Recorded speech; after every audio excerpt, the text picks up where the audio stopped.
Alright, I know this is Friday and not Sunday, which is when I usually upload these, but I'm really busy this week, and that's why I didn't upload on Wednesday, and I have deadlines looming on Sunday, so I'll be doing a lot then and won't want to make this video, so I'm going to answer these questions, of which there are a lot, today.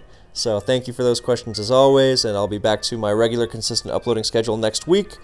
And if you are watching this in the future, then you have a time capsule and know that I was busy to the point where I could only upload 2 videos during the week of October 2nd, 2020. Alright, here we go. Tony Redgrave. I recently remembered some time ago about some momentary hype about gravity being used but never actually being anything more than a gimmick. What is your opinion on gravity? How would you mess around with it? Number 1, spikes. That's easy. It just hits all the flyers and levitators, makes your spikes more efficient. I used a Toxic Spikes gravity team when I was 13. I was so proud of that. You know, setting up with Calm Mind Suicune after my Drapion had laid down the T-Spikes, and I think my Jirachi had gravitied. So things like Latias and Salamence were getting poisoned by T-Spikes. It was truly awesome. You know, it was inconsistent because pulling down Gengar also makes it absorb those T-Spikes, but you know, still.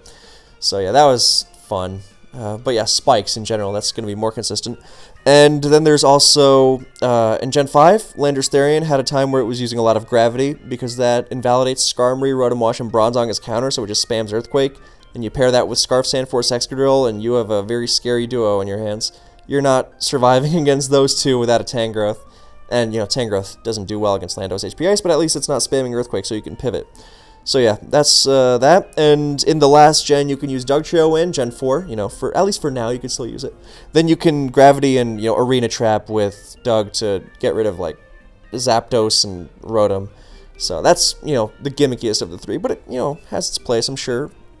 So abuse it while you can, or don't. It sounds annoying. So yeah, the most consistent is definitely the Spikes approach. I wouldn't make a full Gravity team, like, that's never going to really be consistent. I would just make a team with Spikes and see if you can fit Gravity onto it, so you can really get the most out of them. And be prepared to switch into opposing Earthquakes. Jerry Land, if a Ditto switches into a Zoroark in disguise, what would happen? I have no idea, but I'm very intrigued. Please let me know. Lily Watermelon, what's so based about Advanced Gengar? It seems like a mon that would be really mad considering it has no stab and low bulk. It doesn't have bulk to switch into repeated neutral attacks, but it does have the bulk to survive one big attack, the kind of attack where surviving it changes the game. So surviving your +1 Salamence HP flying, so you thwart the DD Mence Sweep. Surviving the T-Tar crunching or pursuing you, and the follow-up Sand, so you get to keep your Gengar in the face of the Pokemon that is supposed to remove it. Then you remove the T-Tar with Doug, and then your Gengar is good to go still. You can survive Starmie Psychic, you can survive Moltres Overheat. You know, those are big. So that's how it gets by its problem of not having great bulk. And then there's, of course, its great traits, which are its speed. You know, being faster than the 100s is amazing in advance. And its special attack, which is incredible, in addition to impeccable coverage. Thunderbolt, Ice Punch, Giga Drain or HP Grass, Fire Punch. So everything you could want to hit super effectively, you can. You know, and if you're really crazy, you can run, like, even HP, like, Water. I know some people have done that for, like, Camerupt and Houndoom on ladder. And like Blaziken, so if you're really... And I guess it hits Steelix harder if you don't want to fit Fire Punch. So basically Gengar can run anything and be good. You know, I'm sure you could run Psychic on it to decent results. Obviously the Elemental ones are the ones I'm really thinking about. Elemental plus Grass are the big ones. But then, you know, you also have amazing moves like Explosion, that's the big one, and even Focus Punch. And those are just the offensive moves. It's also got amazing support moves. Will-O-Wisp, Taunt, Destiny Bond, Hypnosis, even dump stuff like Mean Look and Perish Song. And, of course, it gets onto the field really well because it has amazing immunities. So it's immune to Fighting, so Brick Break and Focus Punch. Earthquake, you know, that speaks for itself. And Normal, so Choice Band Double Edges, Snorlax Body Slam, and, of course, Explosion. That's a big one. It absorbs Explosion far better than Skarmory could ever hope for. So there's that. And of course, its immunity to Toxic and Spikes means that it is hard to wear down. It sticks around throughout a game to terrorize the opponent, either making things easier for its teammates or, you know, posing a threat in its own right. So yeah, Gengar is truly amazing. I have a video that goes into great detail called it's called Why Gengar is Good in Advanced OU, an analysis. You can look that up if you want more. on the subject, but I just gave you the rundown. So if that satisfies you, great. If not, go watch that video. Cool. Yeah. Kayuni. I don't... Okay, he got me to say the word he wanted me to say last week. I wouldn't have pronounced it like that if he hadn't spelled his name like that, but sure. Thoughts on Kroger? Calm Mind, Rest, Talk, Sleep like Kroger? Good. It's like Suicune on steroids. You got a humongous special attack stat, and your mono water stab is boosted by rain. So, yeah, it's great. Doesn't get worn down by chip damage. Sits on Blissey. So, cool. Yeah. On an Hexium, what's your superpower of choice? Elastigirl's Elasticity. By far the coolest. Poppin' Fresh, which unused type combinations do you find the most interesting? Grass Fire, for sure. I want to see a Pokemon set its own leaves on fire and use that for a multi-pronged, dangerous attack on its opponents where they're just getting really, really brutalized. I've been watching a lot of movies lately, so I got some bad ideas in my head. Anyway, that was a cool reference, but Daniel234 asks, what generation of OU do you think is the most diverse or inclusive of other non-OU Pokemon? Kind of how, like, I hear that Gen 4 OU had many things that had a niche. Gen 3, for sure. I think if you look at the viability rankings, you will see a huge amount of Pokemon that are not OU, that are legitimately good, too. So, Sitting Bull, how good would Snorlax be in Gens 2+ if it got Slack off?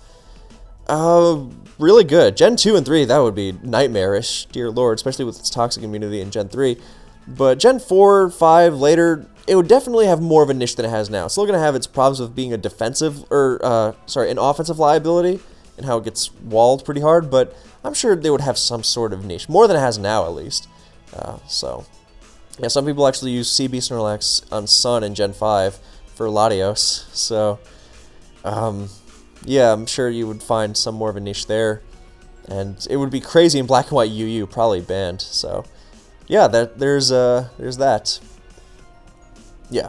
Okay, top 5 hip-hop albums. Lifestyles of the Poor and Dangerous by Big Al. I almost said Big Al. Jesus Christ. Lifestyles of the Poor and Dangerous by Big L. Illmatic. Liquid Swords. Ready to Die. And I don't know what my 5th would be, because I think anything I would choose would be a step below those. But if I had to choose, then 36 Chambers, because like those others, it was very important to me when I was 16 and 17, and remains pretty amazing throughout. But Liquid Swords, man, that was when the Woo really, really were firing on every cylinder. So, yeah, Beats Black, in a 50-50 situation where it's win or lose, how do you decide which move to make, gut instinct, or how your opponent has played by that up until that point? Okay, the real answer is to not get into that 50-50 situation in the first place. First of all, you're talking strictly 50-50 situations where the game is won or lost literally on that spot by it.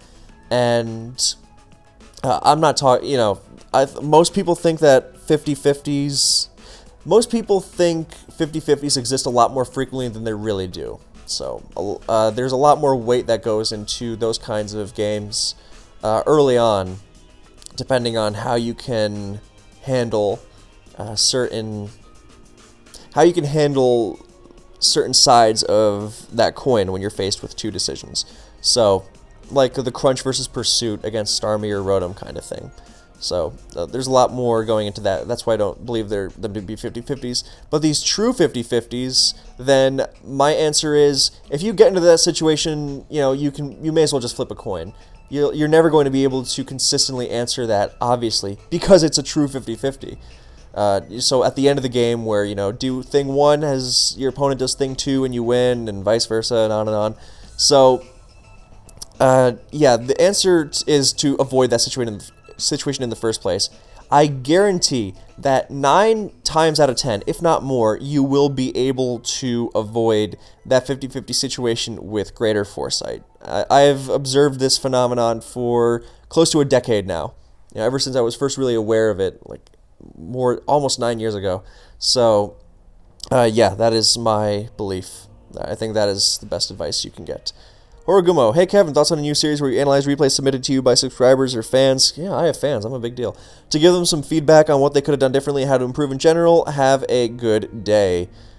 This is a great idea. I don't think I could do this consistently like I do with these weekly questions. Matter of fact, I might have to turn this into bi-weekly questions. As in every other week, not twice a week, dear lord. But, Yeah, because I didn't expect to have this much turnout. I'm very happy about it, of course. But yeah, I think I would do this like once a month. But this sounds like a great idea, and I will definitely look into doing it. Thank you. You guys give me some really great video ideas. Non-invasive weed. What's your favorite shipmon or mon that's never been viable in any tier, not even NU or PU? Pachirisu, because it's adorable. VGC doesn't count, come on. I would say Chinchino, but it's viable and very good, actually, in black and white RU, so. Harbinger. I know that the question of what if Xmon learned Y move in generation prior to when it actually did, so stuff like what if Flareon got Flare Blitz earlier than Gen 7 has been done to death, but I'd be interested to know what you think about some of the new Pokemon like access to Spikes and Sword and Shield. How would Gens 2 through 4 be different in Heracross and Sandslash had access to Spikes? That'd be crazy. They'd definitely be even more top tier OU. God, can you imagine, like, in Gen 3 in particular, Heracross uses Spikes as Skarmory comes in, and then you switch to Magneton, you have Spikes on physical offense without, having to fit in Cloyster or something? God, that is... no. Please, no. Sandslash has Spikes and Spin? Good lord. Yeah, I think that makes it... in Gen 2 in particular, makes it really easy to slap teams together. Oh, no thank you. No thank you.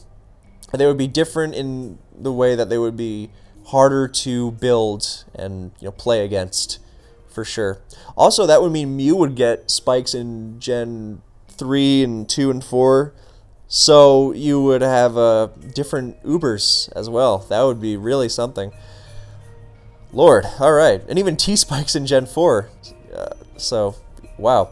Muddy Buddy, who is your favorite builder ever? I've always kind of idolized Bengay or Krang, but I imagine you don't really like how cheesy his style is. Also, I get it's really hard to compare builders from different tiers, so just pick whichever tier builder stands out to you the most. I like Bengay's style. It's not really for me, but that doesn't mean I don't like it. So my favorite style, the more measured, controlled kind of thing that covers the metagame, but not entirely passive. Of course, you have to have your own offense. You have to have things to play for, other than, well, time to wait for my opponent to die.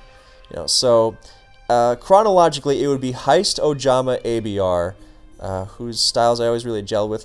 Heist, actually, I disagreed with some of his teams, but other of his teams, I was just like, oh, this is perfect. And he was a little more out there, so that comes with the territory.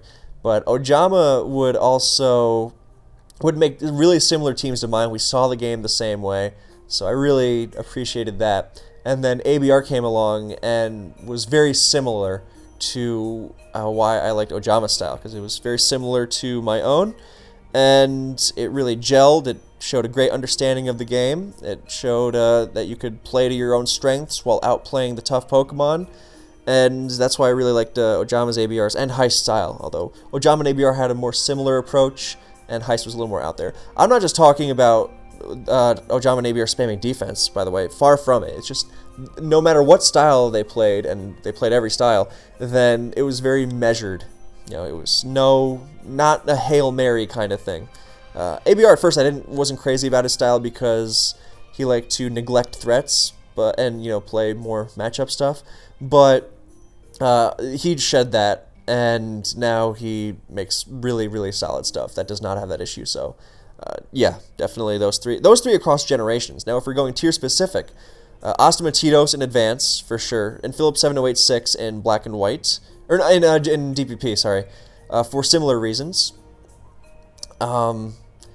Yeah, those guys really creative. I mean, they play the standards beautifully, but they also can throw in creativity, a lot or a little, and win because of it. So I really respect that, really appreciate that. And then who else? Frankie in Black and White 1, loved his style. He was very aggressive, but not mindlessly so. He would pair these huge hitters, but he had his backbone, and he was very innovative without, going crazy. And the Nasty Plot Celebi, the Slowbro, the HP Ice Lando, yeah, he was the guy who put HP Ice on Lando. It was crazy. Or made it widespread, at least, on the Sub SmackDown set, which was also his creation. Yikes. And then Lando Incarnate, when it was still physical in Black and White 1, for those who don't know. Check out the Black and White history video I did with Finch for more. Black and White 2, then Finchnator and Soulwind, obviously. And McMegan, too, because early in his career, McMegan was less of a team builder, and the stuff he made I wasn't too crazy about. But over time, he started churning out some really, really great inspired stuff, kind of like a blend of Ojama and Heist, if I had to make a comparison, especially with the smart Dugtrio abuse, but the solid cores and whatnot. So that was very heistish, and then he had the Ojama tendencies as well. Well, I mean, that makes it sound like he was just copying other people's styles. He didn't. He was very much his own. And then finally, I really like Flaming Victini. He's kind of like a cross between ABR. No, not ABR. Yeah, he's a cross between ABR and Bengay in a way. It's hard to quantify, but that was just always the vibe I got from him. So, yeah, hope that was comprehensive enough. And also, thanks for running this Discord and consistently taking the time to answer all these questions. Really appreciate it. Oh, yeah, my pleasure. Thank you. Oh, yeah, Crash and Boom Bang, because he would take one team and just dedicate himself entirely to it and make a really great product overall. So I appreciated that in advance, and especially XY and Oris. Smallbird, or not Smallbird, what is your favorite gen? What's your favorite to play? My favorite gen overall is 2, and my favorite gen overall to play is 3. I mean, it can vary. The answer to both those questions could be 4. So it depends. But yeah. Yeah, my answer to the second one could also be 2. It really changes, but yeah. Whew, I am tired. Yeah, back to work for me after this. Okay, Sarah T. Eventually I'd like to make a channel centered around Oris, but I don't know how to go about that. Do you have any tips for making videos, equipment to use, how to use OBS, and whatnot? In terms of what you should make your videos about, then yeah, I can help there, Pokemon in Oris, Volcanion is underrated, for example. That's true. Good teams, tournament battles, that kind of analysis stuff, that'd be great. But in terms of technical stuff, don't ask me. I really don't know. I can hardly operate OBS myself. Joey had to hold my hand several times, and I still manage to mess it up all the time, so I'm sure you are probably a lot more technologically adept than I am, so YouTube will help you out. But yeah, best of luck. Let me know if you need any more insight on what to make. On Hexium, can you tell us a joke? Yeah, once I faced this guy who didn't put 4 special defense EVs on his Wish Coal Mine Jirachi in DPP and got 2 KO'd by Gengar's Life Orb Shadow Ball with Stealth Rock up as a result. What a goober. Sigla, what do you think of the largest disparity between how much fun the mainline Pokemon game of a generation is and how much fun its competitive metagame is? For example, you don't like Gen 3, but you like Advanced, so that's a large disparity, and like the Gen 2 games a lot, and like Gen 2, so OU, so that's a small disparity. The smallest disparity for me would be Gen 2 and 4, and because I think those in-games are amazing and sort of the metagames. And the largest disparity, I don't know, I guess. Tough. I'm going to take kind of a cop-out answer here and say Black and White 1 and Black and White 2 in-game were amazing, but there were several points in the Black and White metagame where it was just horrible, so I would think that was definitely the largest I've experienced. Yeah, Sun and Moon would also have a similar thing going on because I really like Sun and Moon and Ultra Sun and Moon in-game, but there were times where the metagames were not so hot. So, Shellnut. Oh, wait, no, sorry. Okay, keep going. Oh, Lakin, if you were to take one Pokemon in Advanced OU as a pet, who would it be? I would take something small and adorable, therefore Celebi. Also, time travel. Nice. I'm Golden. Milotic is my favorite Pokemon, Advanced my favorite generation, thus I use a lot of Milo in Gen 3. I know the standard set is Surf, Recover, Toxic, and Refresh. I don't like giving up Ice Beam as I like being able to immediately threaten Salamence and Flygon. I can do over 50% to offensive Zapdos on the Switch and potentially force Recover from Celebi. I usually replace Toxic. I understand Toxic is incredibly useful, but Snorlax is immune. Blissey and Celebi have Natural Cure. Other Miles and Swampert can run Refresh and Suicune, can run Sub or Rest. Do you think I should exchange Refresh for Toxic, use the standard set, or have any other thoughts? These are things I'm testing myself, and my set has given me moderate success in the latter, but I know it has its own issues. Your thought would be greatly appreciated. Well, I think that Refresh doesn't really work without Toxic, because half the reason Refresh is so good is because you can stay in on things like Blissey and not worry about taking a Toxic and force them out so you can rack up Spikes damage. You can hit something else that doesn't want to take a Surf with that Surf, like Skarmory or Swampert. So if you're not wanting to use Toxic, then I would and you want to use Ice Beam, which is fair, then I would recommend using Hypnosis in the last slot, because you seem to like Milotic's offensive potential a lot, and Hypnosis really turns it from, sometimes passive wall into a Pokemon that can really set up your teammates, like sleeping Celebi, or is this an ad? Yeah, it is. Celebi, Snorlax, or Blissey, or Jirachi can set up your Dugtrio to trap them with ease, that kind of thing. So I would recommend that. But yeah, keep me posted. Best of luck. Moral support Lapras. Your first question is gone, but I saved it in a notepad file like I did with all of these, just in case my internet went out, because I do not, the last time my internet was cutting out and I was really not crazy about, what's it called? Potentially having to deal with that, because my internet's been really bad lately, so I have all these questions in a notepad file, which... Yeah, so moral support Lapras. Thanks for your answers to my questions and for your answers for everybody in general. Thank you. To be honest, I felt a bit sad when I saw your smoking badges were gone. Now there's no way at a glance for new visitors to the site to see your accomplishments, you know, outside of visiting your channel and the server, I suppose. I mean, yeah, okay, fair enough, but I don't know. I'd like to think that my accomplishments are well known enough for people who like to do digging. You know, I had this thought yesterday where, you know, there's so much instantly available stuff via Discord and, you know, being able to ask people just to give you stuff right away that people really don't like digging anymore. You know, so, like, for example, I have a ton of resources scattered everywhere and people tend to just go like, hey, can I have more? Like, or not even being able to look for them, not being willing to look for stuff on their own. So I don't know if that's a result of Discord making everything so accessible or not, but it's just something that your question made me think of. Okay, so I bring up being sad because your smoking badges were gone is because while there were some truly nasty people among the banducers, there were others that were truly good players and site contributors who got banned just because of one small blemish. Here, I gotta ask, who are you referring to besides Lavos? Because I have to imagine you're referring to Lavos, but I don't know who else you might be referring to, so please expand.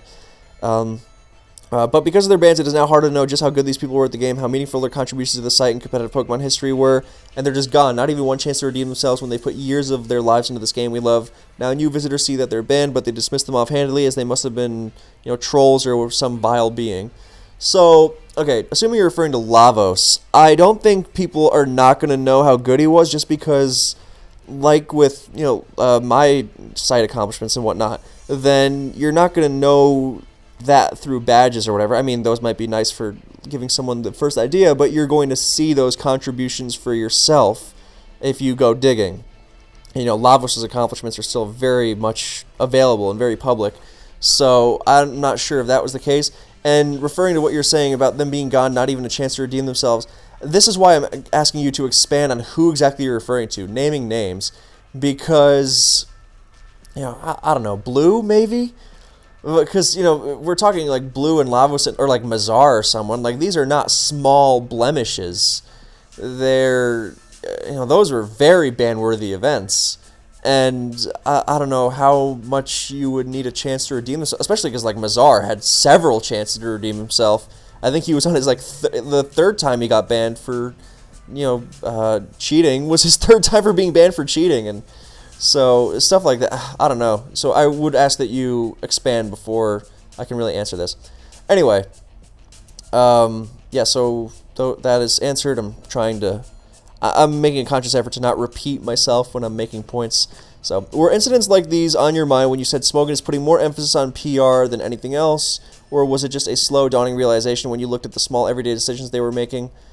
Okay, so I was not thinking of, you know, these bans when saying Smogan cares more about PR, because I think if someone does ban or bad things, then obviously that should not be tolerated. Matter of fact, I think Smogan is too lax with banning people sometimes, given how people love to act like assholes for the fun of it.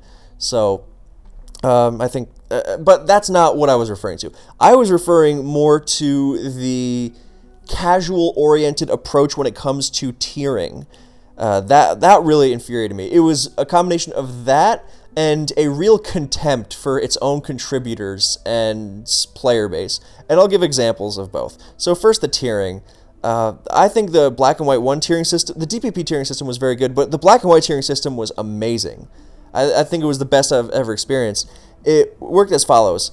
You would play Pokemon for 3 weeks to a month. You would have experience with the metagame against the other top players on ladder. And, of course, there were a lot of tournament games, and you had a lot of overlap between the tournament player base and the ladder player base. But even just the ladder player base was very good. So, and everyone was active. And then you would be able to nominate suspects, and the tiering was based entirely on the people who were playing the game. That was it. And then we came into this more casual, friendly approach where we could... the control was not in the hands of the people playing the game, the masses, let's say. The masses playing the game at a high enough level, I should specify. Because then you had your council things, and the council would just be like, oh, well, we don't feel anything is ban-worthy. But it wasn't simply a matter of this Pokemon is too good for the metagame, ban it. It was more a matter of public relations being kept in mind when making tiering decisions. And that is the complete antithesis of what I believe it should be. So we start taking into account the opinions of like people on Facebook who don't know what they're talking about. Like, don't ban Aegislash. King Shield, the 50-50, that's fair. Like, those are actual arguments, and we start pandering to the casuals. When I came to Smogon, it was because it was the most competitively minded place, and it wasn't just by default. It was because it was genuinely, I don't want to say ruthless, but it was definitely not casual friendly in terms of the highest level of competition, and that's a good thing. Like, I came to Smogon because I was sick of people who were going, no Scarm Bliss, stall is cheap, that kind of thing, and the same for tiering. Like, if a Pokemon is broken, it's not, oh, I beat Salamence with Ice Shard, you can't ban this, because obviously if you're making that kind of argument, you don't know what you're talking about, and there's nothing wrong with being a less experienced player or a casual player, but it follows that you should not be or having a say in the competitive metagame. Those things just don't go together. So once we started accepting more, like people on Facebook don't want Aegislash banned because it's a flashy new XY Pokemon and I want to use it and it's fun, and no, Smogon is evil. So once you start actually giving a shit about what those people do, for the sake of Smogon being more accessible and bringing in more ad revenue, so I understand why it was done. And, people are going to like or dislike Smogon whether or not something is, I don't know, if you're really afraid of pushing away people because of it. But you had stupid bullshit like, I remember Chaos came in during the Shadow Tag test in Oris, which was fall 2015.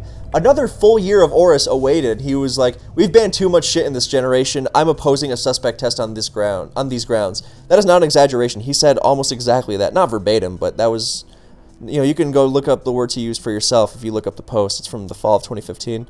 So, yeah, that kind of mentality and giving a shit what people who don't know what they're talking about think just for the sake of accessibility, I really hated that. Caring about... Okay, I'm starting to repeat myself again. And the second thing, the hostility towards its own contributors.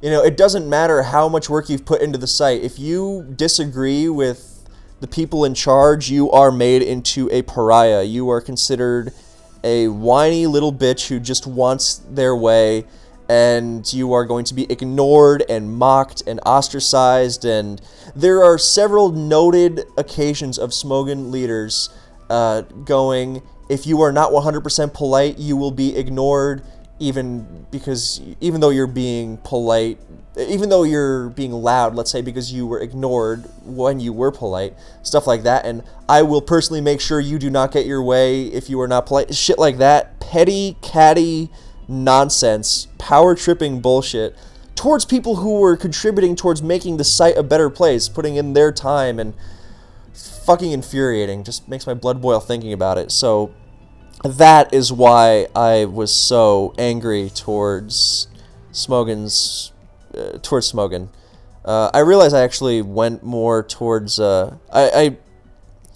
The PR element was not a part of that second thing, the hostility towards contributors, but I noticed there was another question that was relevant, that had relevance too, so forgive my slight tirade. But yeah, the emphasis on PR was more about the casual approach to tiering, and the casual approach to, and promoting people who don't care about the competitive side. So suddenly you have the most competitive Pokemon site with a staff largely made up of people who don't give a shit about competitive and just want everyone to shut up and leave them alone about it.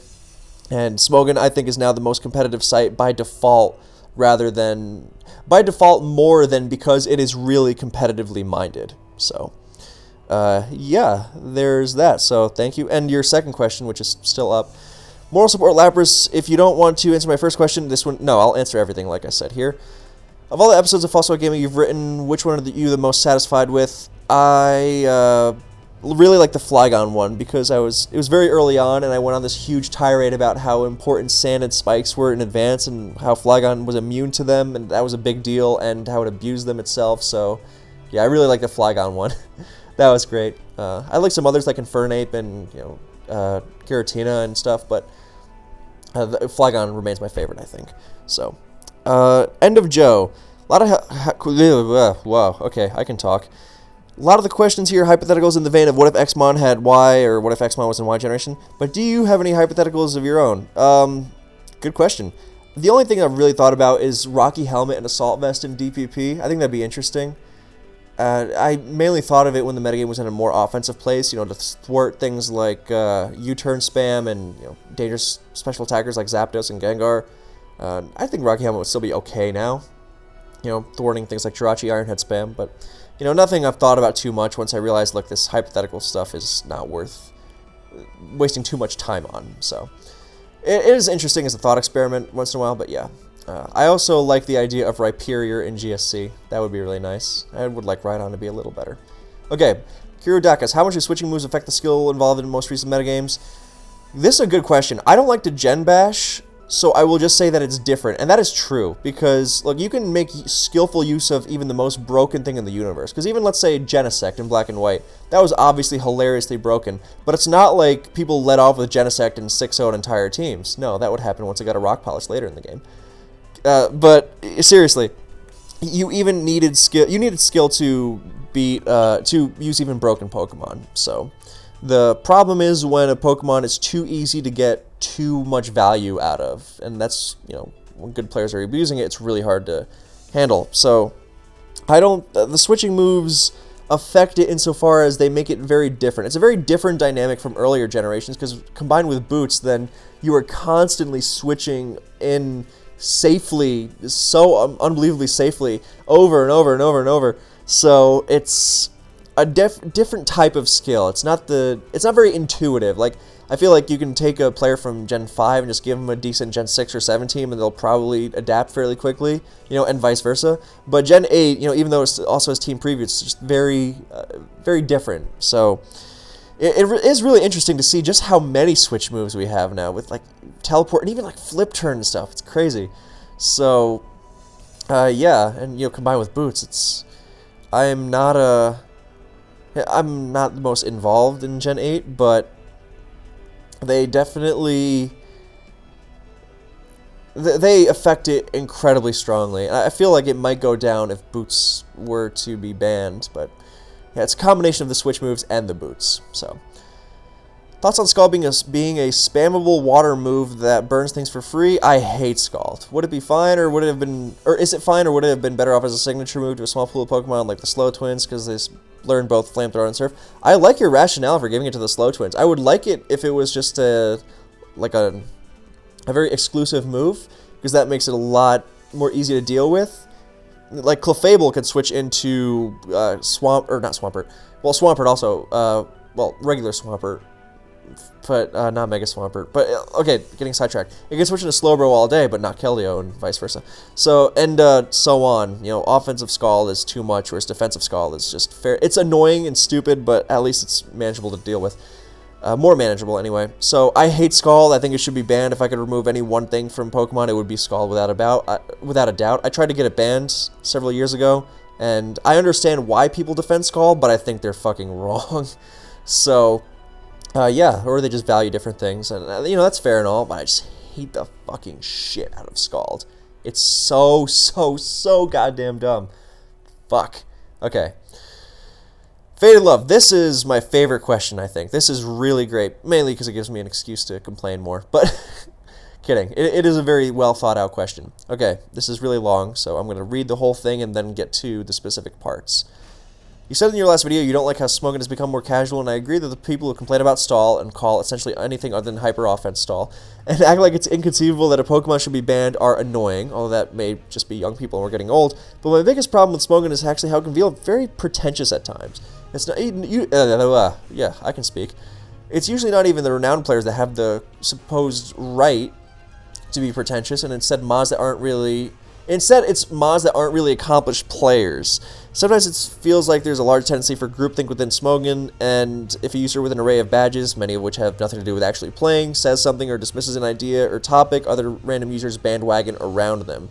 Again, maybe I'm becoming a grouchy old man, but I feel like it's a lot of younger people that see someone in a position of power and just circle around them, enabling the exclusion of legitimate thoughts and discussion, not the types of casual stuff I mentioned earlier, by other more nondescript users. I feel like some of the people that are higher up on Smogon are always very quick to maintain or defend the status quo, not necessarily just regarding tiering either, also about things like general strategy and set discussion, and that their dismissal of different ideas can stifle growth. And maybe this will sound mean, but I also feel like having power in a forum like Smogon also goes to people's heads sometimes, because they may not feel like respected or highly regarded people in real life, but online they've become somewhat noteworthy. So sorry for this long rambling post, but I guess my question is, do you understand what I'm talking about? Have you ever felt similarly? Likewise, do you think that Smogon's badge system / the number of different badges they may have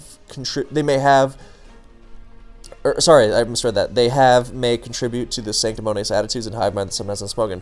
Wow, well, I love the detail. And, okay, let's take this piece by piece. The people that complain about stall and anything other than hyper offense stall, yeah, that's the worst, isn't it? It's like, oh, I have 5 offensive Pokemon, but I also have, Leech Seeder, so I'm using hardcore stall, obviously. So, yeah, the people who equate banning a Pokemon to basically, I don't know, bank robbery, let's say, are just the worst. It's not a competitive-minded mindset. Yeah, so I guess I could just say competitive mindset, because it's more about, I want my, colorful, shiny toys to play with, and I don't give a shit if it's fair or not, or if it's too much. So very pretentious. It's not even the renowned players that have the right to be pretentious. I actually do have a problem with people who have accomplished stuff. Wow, well put. I have a problem with accomplished players who use it as an excuse to be dicks to people. But, at least they've accomplished something, and as opposed to, what you go on to mention. Mods that aren't really accomplished players, I do dislike that a lot. One of my biggest grievances on Smogon is people who don't play the game fucking it up for people who do play the game. For, whatever reason. Defending the status quo and thus maintaining their position of power, or, bringing in more casual people for more ad revenue, whatever the fuck it may be. So feels like there's a large tendency for groupthink, and if a user with an array of badges, many of which have nothing to do with actually playing, says something or dismisses an idea, topic, other random users bandwagon around them, yeah, absolutely. I have witnessed this countless times over my decade plus on Smogon. So, like in February of this year, I think, then there was a thread by a user with many badges who said, I don't play Advanced UU, but I want to change this Advanced UU clause just because it looks ugly. Then a bunch of other people came out of the woodworks going, I don't play Advanced UU either, but I agree. So on and so forth. And it just blew my fucking mind, because the Advanced UU player base, I know that these people love to argue policy for the sake of it. I don't know, maybe they're on their debate team or whatever. But, why are you fucking it up for the Advanced UU player base? Shouldn't it be up to them? That's a past gen lower tier, which I love, by the way. And then you have people trying to fuck it up for the official metagames that are seen in official tournaments. It's just like, why? Like when we were trying to ban Sandrush, Excadrill, and Arena Tribe Dugtrio, then you had a bunch of people who don't know what the fuck they're talking about, and going, well, Excadrill loses to Skarmory, so I don't see the problem, and you should be punished for using sand and stupid nonsense like that. Look, nothing wrong with being less experienced or casual, like I said earlier, but when these kinds of people are allowed to derail the discussions of people who are actually playing the game and actually understand it, then that's just I cannot respect that at all, and I don't respect how Smogon allows that to happen and continuously promotes people to positions of power regarding the competitive scene, even when those people don't fucking play. And yeah, where am I going with this? I think that was just most of it, but Yeah, and then, you have to constantly convince people who don't play to understand something that they will not understand without playing the game. It's fucking infuriating. And you have a bunch of bandwagoners who just want acceptance. Like you said, it is about social acceptance. People use Smogon as their social media outlet, as has been said before, so... yeah, and it does stifle growth and, like, legitimate ideas because it's who is saying it, and as opposed to what is actually being said. Yeah, I could go on forever about this. Yeah, it's a lot of younger people who see someone in power and just circle around them. Yeah, that's a natural human dynamic, I guess. But it is very infuriating. And the higher-ups in Smogon are very quick to maintain or defend the status quo. And yeah, okay, obviously you cannot immediately include every proposition ever, but a lot of the time it is maintaining the status quo for the sake of it, just because it feels like, I don't know if they feel like their self-concept is being attacked. Like, I need to defend the status quo because it defends who I am, and if it's part of who I am, and if the status quo changes, then it makes me less, it makes me less, or something like that. But, yeah, I cannot stand that. Like, when I had to explain to a bunch of people who don't play DPP why Latias was not going to ruin the fucking metagame. Like, doesn't it make Infernape and Breloom worse? Is Stall too strong? What about paralysis? It's like, I could really make a channel dedicated to how come I fucking hate Smogon bureaucracy. So, thank you for giving me an opportunity to vent about it. Yeah, maybe this will mean having power on a form like Smogon also goes to people's heads sometimes because they may not feel like respected or highly regarded people in real life, but online they become somewhat noteworthy. Yeah, I mean, there's nothing wrong with using Smogon as an escape. I did it very much as a teenager. I mean, we all need it. And, if the worst thing you do in your life is that you have a bit of a power trip on a Pokemon site when you could be out there robbing banks, then, I think you're doing all right. But, I'm trying to collect my thoughts. Yeah, I mean, it is annoying when people just try to stifle things just so they can wave their dick around and go, hey, I'm in charge here, get fucked. I'm going to personally make sure you do not get your way. Shit like that. And they cannot handle any sort of disagreement either. They're always very quick. Not always, obviously. You understand I'm speaking hyperbolically, but yeah, I think it's hyperbolically when using that. I know it's hyperbole, but yeah, okay. So that derailment aside, then they're very quick to take a disagreement as a personal attack and then to just vilify the person disagreeing with them and act like they're being unreasonable shitheads. And I guess in this way, Smogon is very useful because it prepares you for the bureaucracy of the world. Do you understand what I'm talking about? Yeah, and I've felt similarly for years and years. I don't know if it's the badge system, because I think this kind of dynamic would exist even just because, some people are going to be in power and some people are dickheads with power, and they just like fucking things up for others and, feeling like they're big and strong because of it. So, I don't really give a shit about DPP Latias, but I'm going to make it impossible for these guys to do it because I pretend to give a shit or something. So, just because I want to, yeah, so, and just the amount of ignoring of valid points that I've had to deal with in my time. It's why I don't bother with tiering anymore, because I'm sick of that. So, obviously if someone wanted to do something stupid like ban Jirachi from DPP, I would fight tooth and nail against it. But, in terms of, like, someone asked me recently, can you help Sword and Shield? And I'm like, fuck no. I've had enough. It's hard enough fighting for tiers I care about. So, I don't mean to sound dismissive. Like, no, I don't give a fuck about your stupid tier. Obviously, I want Gen 8 to be better. Why would I not? But it's not worth the aggravation for me. I mean, sometimes it's not worth the aggravation for the tiers I have dedicated so much time to. So, you can understand where I'm coming from that. So, yeah, God, I feel like there's so much more that could be said, but I also know that I'm going to be repeating myself. So, in short, I absolutely agree, and, yeah, if you're interested in, examples, then feel free to ask, and I'll gladly go into details. But, yeah, that's what I got so far. Pack Attack, which generation is your favorite PU or ZU tier, and why? I've never played ZU in any form, and I've barely ever played any PU. I like DPPP. I played the first DPPPU tournament in 2016, and I won thanks to my friends' good teams, and my non-completely horrible playing. So, I like that just because I like the Pokemon that are available in Gen 4. So, that's my answer.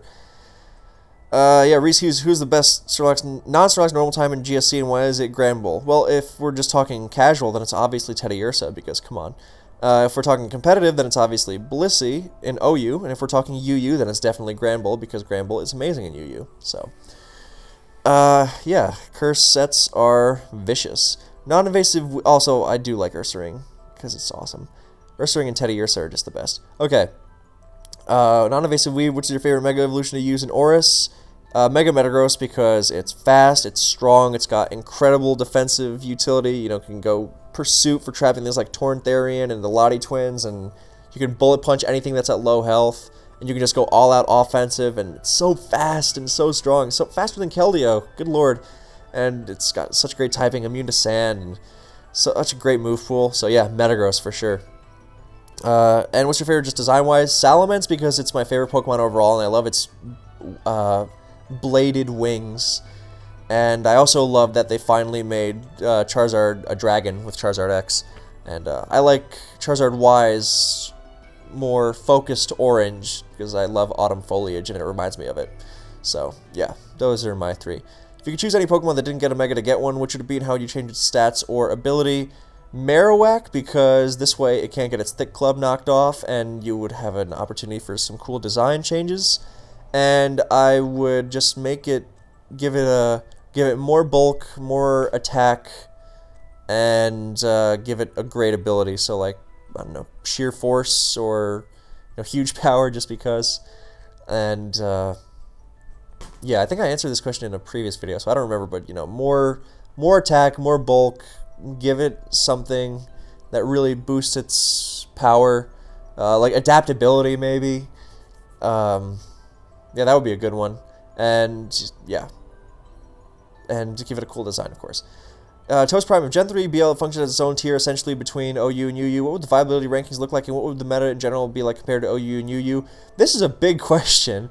Luckily, I don't have to answer it, because there are some people who actually play Gen 3 BL. It's a very rare tier, it had some popularity a couple of years ago, but go look in the ruins of Alforum and really dig, because it is there, and you will find it if you look long enough. So, just, yeah, look, so it might take a couple minutes, but if you're interested in ADV BL and what it would look like, then it is there, so.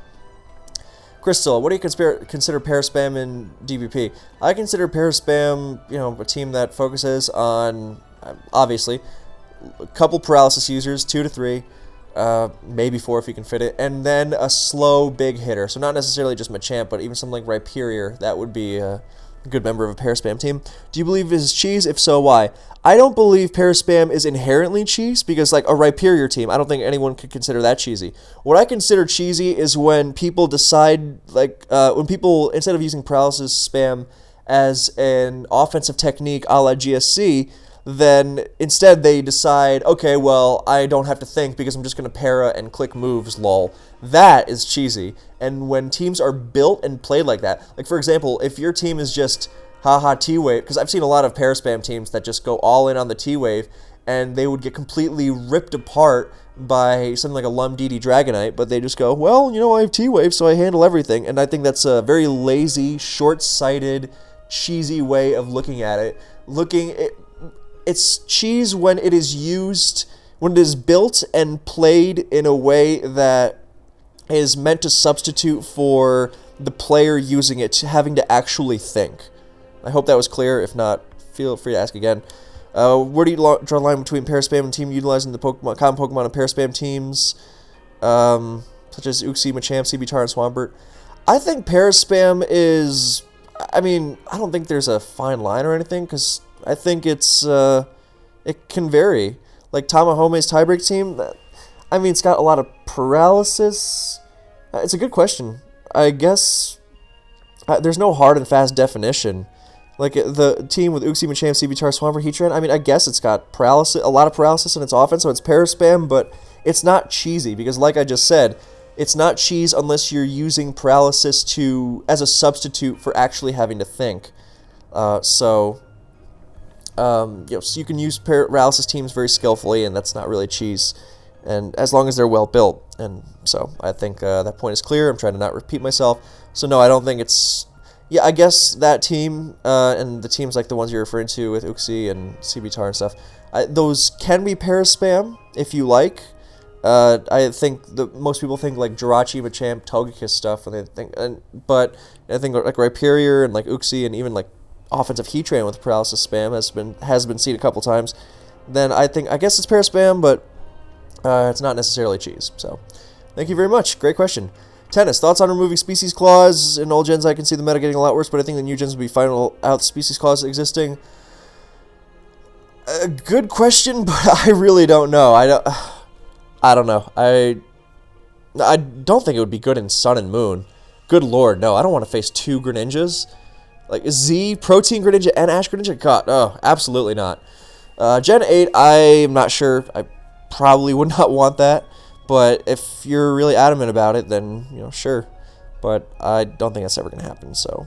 I mean, Finch has the power to actually do something about it, so... Someone, when DPP OU set video? When I get around to it. I don't know when I can make such a video because it's long, and, like, this week I have a lot of schoolwork, and that's not going away anytime soon. So, it depends on when I have 3 hours lying around to just... do it all in one sitting. Because that's how I make my videos, that's how I manage to make them with other stuff going on. So I don't know when I'll get around to that one. It's very much on my list of things to do, but I can't give you a definitive answer. So, the end of Joe. What would Gen look like if there was actually good Bug Stab, X-Scissor on Scyther and Pinsir, and current Gen Leech Life on Parasect? Ooh, that's interesting because it has Spore too. Definitely interesting. Yeah, this is like... Pinsir already actually has the slight niches in Gen 1. It'd be more dynamic. Yeah. I mean, those Pokemon are, like, horrible against actually taking hits, but with some paralysis spam, they could function, like, Scyther and Pinsir could function as, like, kind of like late-game cleaners, like with Rhydon, because they're not so bad against Tauros. So, yeah, interesting, for sure. Would the poisons be any better if they receive better stab? No. Well, Victreebel could use it, but poison actually isn't that good, so I don't know. I'm going to say probably not. Yeah, Victreebel has enough trouble fitting stuff in on its moveset already. Tentacruel, I guess, I'm going to say no here. Ooh, Tomb, could you do a video going in depth on the entirety of Smogon's history, including key players and users? Jesus Christ, you know how long that would be? Like, look, I'm not opposed, but I hope you don't expect that to happen anytime soon, because that's 2004 through 2020, and you're talking, what does that consist of, Smogon's history? Does that consist of tournaments, site happenings? Like, there was a lot of site drama that had nothing to do with tournaments.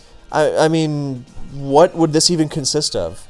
Like, I'm not opposed to it necessarily, but I gotta say, this does not sound like something I would want to do anytime soon, because this sounds like a video that, if it was to be in-depth in the way you were imagining, I can't imagine it being any less than 6 hours or something. Yeah, and I don't particularly have any interest in making it like a series. Yeah, God, I'm not interested in doing videos about Smogon's history. I don't give a fuck about that as a site. I think it's interesting as a place for competitive Pokemon history. Competitive Pokemon history, now that is something I am interested in, and that is something I would like to do as a whole. But the Smogon site as a whole, I mean, I don't give a fuck about, like, assholes like Zeril getting to do what they want and shitting all over people. I mean, there's enough of that. I would be more interested in the competitive side.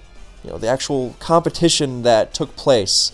That is of interest to me. But no, I don't give a fuck about the site and its various developments and stupid fucking power struggles between moderators and all the backdoor politic backstabbings bullshit. Ugh, yuck. So, good question, and I was not attacking you for asking it, but I feel very strongly about that. And the competitive history, yeah, sure. But again, long video or series or whatever. Why? Hey, Kevin, hope your day is going well. It's going, thank you. What would you consider to be the biggest one-hit wonder from each gen, as in they played a significant role, or were they very good in a certain gen but immediately fell off in the following? I genuinely don't know if you're talking about players or Pokemon here. Okay, I guess I'll... In each gen... okay. Gen 1, Tauros... I don't know about player... You know, I'm just going to stick to Pokemon. Gen 1, Tauros. Gen 2, Miltank. Gen 3, Claydol. Gen 4...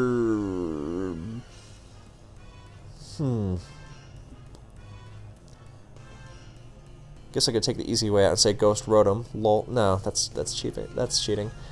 Azelf. Yeah, Azelf. Gen 5... I don't know, not really too many... I guess Jealous? No, because Jellicent is still good in the generations after. In OU. In Gen 6 after, rather. So, I don't know if there... I guess Politoed. I know it's not a Gen 5 Pokemon, but Politoed. Obviously, so... Yeah, and then Gen 6, obviously Talonflame, even though it isn't that good anymore in Oris as a whole, but Talonflame is the biggest one, so... Yeah. Yeah, in terms of the players, then that's too difficult a question. I would really have to think about that. And plus, it's not the nicest, so... Die Punk. When will we see some Gen 5 laddering? Could the videos include some variety, i.e. not just black and white? At least one game of each generation? No. I'm not laddering anymore. I fucking hate laddering. And I honestly... I realize this does not mean to come off as demanding, but that's how it feels. Like, hey, ladder, and include one game of each generation, and don't just spam the same team over and over. Like, come on, man. I mean, I'm not laddering in general anymore, because I cannot express enough how much I fucking hate it. It genuinely makes me really angry. And, you know, if you want me to tune out and just, like, let's chill out and have some cool, you know, fun laddering, man. You know, I don't mind if people play like assholes and bring stupid fucking teams and hacks and everything, and you have to worry about your rating. And so, yeah, that's not me, and I'm not going to start pretending like I enjoy it now. Not to mention I play a lot worse when I'm recording, because I have to slow it down and think of... This is not an excuse, obviously. It just makes it less enjoyable. Like, last week, I was testing some stuff, so I was laddering, and it was, like, very quickly to the top of the Gen 4 ladder, for example, whereas, you know, on camera, it's not nearly as fun. On camera, so to speak. So, I don't know when you're going to see more Gen 1-5 laddering. I don't intend to do it in the future. Like... Maybe one day I'll just feel like it, but I do not have it planned. Like, if I wake up one day and go, you know what, I can really do some laddering, then yeah, sure, I'll do it. But I don't really feel like doing it, so... and I definitely am not going to adhere to any restrictions, like not using X team and, you know, using one game of each gen. Like, if you watch those videos, you know sometimes you cannot find a game in each gen. We were talking the old gen ladders, and not every time is conducive to every kind of ladder. So these are kind of, yeah. All right. So I thought Gen 3 was already done. The goal was to get to Gen 1 each gen. I reached said goal. Yeah, I don't know if I want to do it all at once, if I even want to do it anymore. All at once, or just having it done at all. I don't know, and I don't really care to find out, because of how much the practice of laddering fucking irritates me.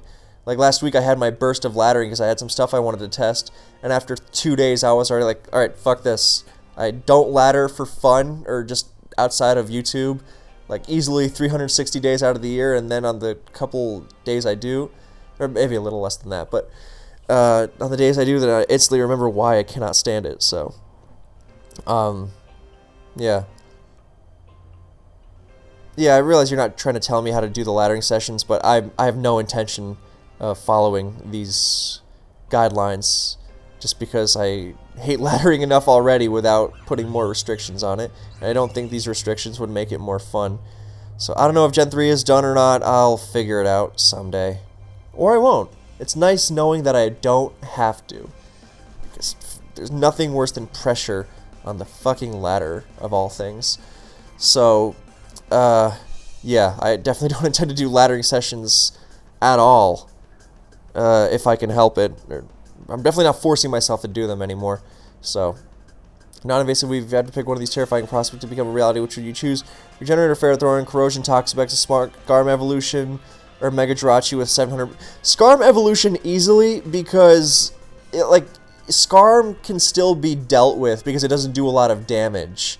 So, that's easily the most viable. I mean, yeah, you're not going to be able to hurt it, but you can cripple it with Knockoff, and, just sitting on it, the same way you handle Scarm a lot now. So, that is absolutely the best possible of those 4. So, yeah, not even close. I guess Toxapex not having a regenerator is nice, but still, Jesus Christ. Ugh. No, thank you. I guess that's the second best, though, because no regenerator, and you can, Magic Guard, Poison Heal against it, but still, yikes. At least you can, Corrosion, Toxapex, Poison the opponent's Toxapex as well, so. But yeah, Scarm and Violate. Spatial Rendezvous. If a player is excellent at the game, consistent tournament runs, making great strides and helping the metagame develop. Thank you for your well-defined definition of an excellent tournament player. But constantly shit-talks and treats other members of the community like trash. Do you think they could still be considered a good player? Great question. Yes, I would never deny someone's accomplishments because of their behavior. But at the same time, I have very little to no tolerance for someone who uses being good at Pokemon as an excuse to be an asshole to people. Or just people who are assholes for recreation. Fuck that. Absolutely fuck that. And fuck people who defend that, for that matter. It's just Pokemon. Don't take it so seriously. Yeah, okay. When I play Pokemon, I should have to ignore everyone because otherwise they're just going to be fucking... Oh, no, absolutely. No, no tolerance for that. People who make excuses for people who are assholes, no. Fuck that. And I realize I'm repeating myself because of how angry the whole thing makes me. But yeah, so there are several players who just like shit-talking others for no rhyme or reason, just because they enjoy being dicks. And obviously those guys are still good players, but if you're a dick because you're good at Pokemon, then go fuck yourself. And I think that should be kept in mind.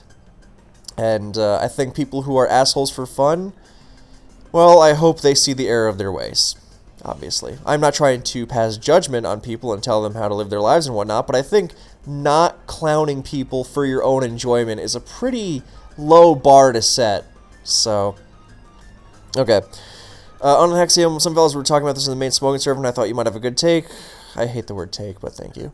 What impact would Life Orb have on Advanced OU? It seems like it would be relatively uncommon because of all the sand spikes and other chip damage. Would the extra damage make it worth running on some Pokemon? Sand immune Pokemon, yeah, like Metagross would definitely like it. Mixed Gross, absolutely. T-Tar, absolutely. But I cannot see it being of much use on something like Salamence. I mean, maybe on some teams where you're just killing stuff or dying no matter what, like Heracross and sub-BP Zapdos or I don't know. But most of the time, I'm going to say, I guess Calm Mind Life Orb Jirachi sounds pretty gross. I mean, it's going to make it even easier for Dugtrio to pick you off, but yeah, I think Jirachi, Metagross, T-Tar would use it. So yes, like Calm Mind Jirachi with a Life Orb, yikes. Talking about it already comes close to OHKOing a lot of offensive Pokemon, and now, its Fire Punches just destroy Metagross, so yeah, it would definitely have some use. Good question. Dub, in your problems with mixed or spikeless offense and physical Magneton offense, you talk a lot about how Snorlax fails to reliably defend against the special threats that is taxed to handle long term. In what case what attributes does Snorlax have that keeps it as a signature component of these team structures as opposed to being cast aside and replaced by a more reliable special check like Wish Blissey? Well, the reason you use Snorlax on those teams is because you don't have a lot of options for alternatives. Because Snorlax is a good blanket check to every special attacker, it's just that over time, then... of course, Wish Blissey is also not nearly as close, does not have the offensive potential of Snorlax. You just let in opposing walls and let them heal, and yeah, so Snorlax has a high attack set and has Stab, Self-Destruct, so that is what keeps it going. And, you don't have a lot of other options. I mean, Regice is worse, Celebi is good but can't handle everything, i.e. fire types, and is more Dugtrio prone, and doesn't have the literally explosive offensive potential of Snorlax. So it really is just the best of some choices who are all flawed in some way. Like, Blissey is obviously going to be a great wall, and Blissey is good on offense, but the fact of the matter is, it's a necessary evil. Very necessary evil, because otherwise you're just going to get ripped apart by the Suicunes and Zapdoses of the world. So, yeah, that is why. It's the boom, it's the fact that it can check everything immediately, and it is an offensive defensive threat, but it does have a lot of flaws that you have to keep in mind when team building, and that's what restricts your team building a lot. So, Pizza Burger 28, what's your favorite niche Pokemon to use? Pokemon like Hariyama in Advanced, Crawdon, Oris, or Donphan in DPP? I'm a big Oris Hydreigon fan. I like that one a lot. I don't know if you'd call it niche, but I guess if you're calling Crawdon niche, then Hydreigon can be niche too. And I used to like Clefable in DPP, and everyone told me it was a flavor of the month, and now look where it is. So I feel pretty good about that. I like Hariyama in Advance a lot. That's a great one. Kingdra in Advance is very good. And I also like... Well, Moltres isn't niche anymore, but... And for DPP, then... Milotic, I guess you would call Milotic more niche. Like, I don't really consider these Pokemon niche, you know? They're just good. But I guess, you know, if they're not OU or they're lesser seen, then I guess in some capacity, then they are niche, so... yeah, I think that's... Gastrodon, I do like Gastrodon a lot in DPP. It's a good defensive wall. It's similar to Milotic in a lot of ways, actually. So, yeah, those are some quick answers. Yeah. Yeah, okay, so niche, but yeah, so you see the thing. Donphan in DPP is very good too, so. Yeah, I mean, that's, I guess, what do you consider niche, but yeah, those are some answers. So, on the next game, you mentioned the Suicune can be very threatening sometimes, but at other times you talk about it like it's not really a huge issue, mainly because of sand. Would you mind shedding some light on this dynamic? I mean... Sure, I feel like wherever I've mentioned that's not a huge issue, then I've always also elaborated on why. The thing that makes Suicune threatening is when it has a free turn at full health, and it just fires off Hydro Pumps against an offensive team. So that's for offensive Suicune. And for defensive Suicune, it's very threatening against a defensive team that's not destroying it with spikes, and it can just sit on them and be unkillable and stall them out. So those are the situations you have. Of course, those are your best case scenarios. And in those situations, Suicune is very threatening. And when those situations are not, then you have, you know, Pokemon that can really feel like frustrating dead weight. Like, for example, a defensive Suicune against a defensive team that has Celebi and Spikes and Zapdos. You know, you can feel like, well, why am I running this piece of garbage? It's not doing anything. But against defensive teams with a bunch of Pokemon that can't hurt it, then you can potentially run away with the game.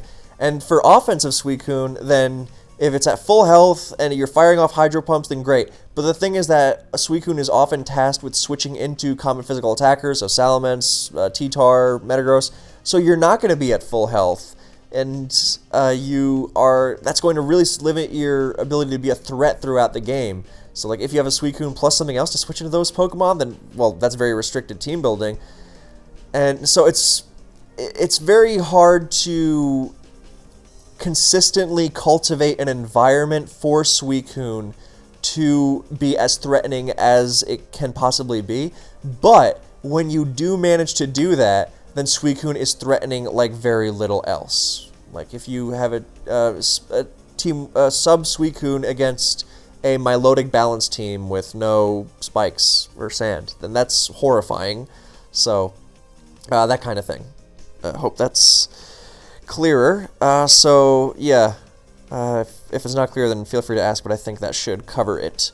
Talonheim, when and how should you be using and building with alternative spikers like Fori, Rose, Frostlass, and any others you think are notable over Skarm and DPP? When they fit your team better. So, Roserade is the most viable of those by far, and that's just because it also has Toxic Spikes, and because of its different set of resistances, so it has Special Defense, and a lot of good special defense to handle things like Spec Surfs that can often plague defensive teams. And it can also spread Para with Stun Spore.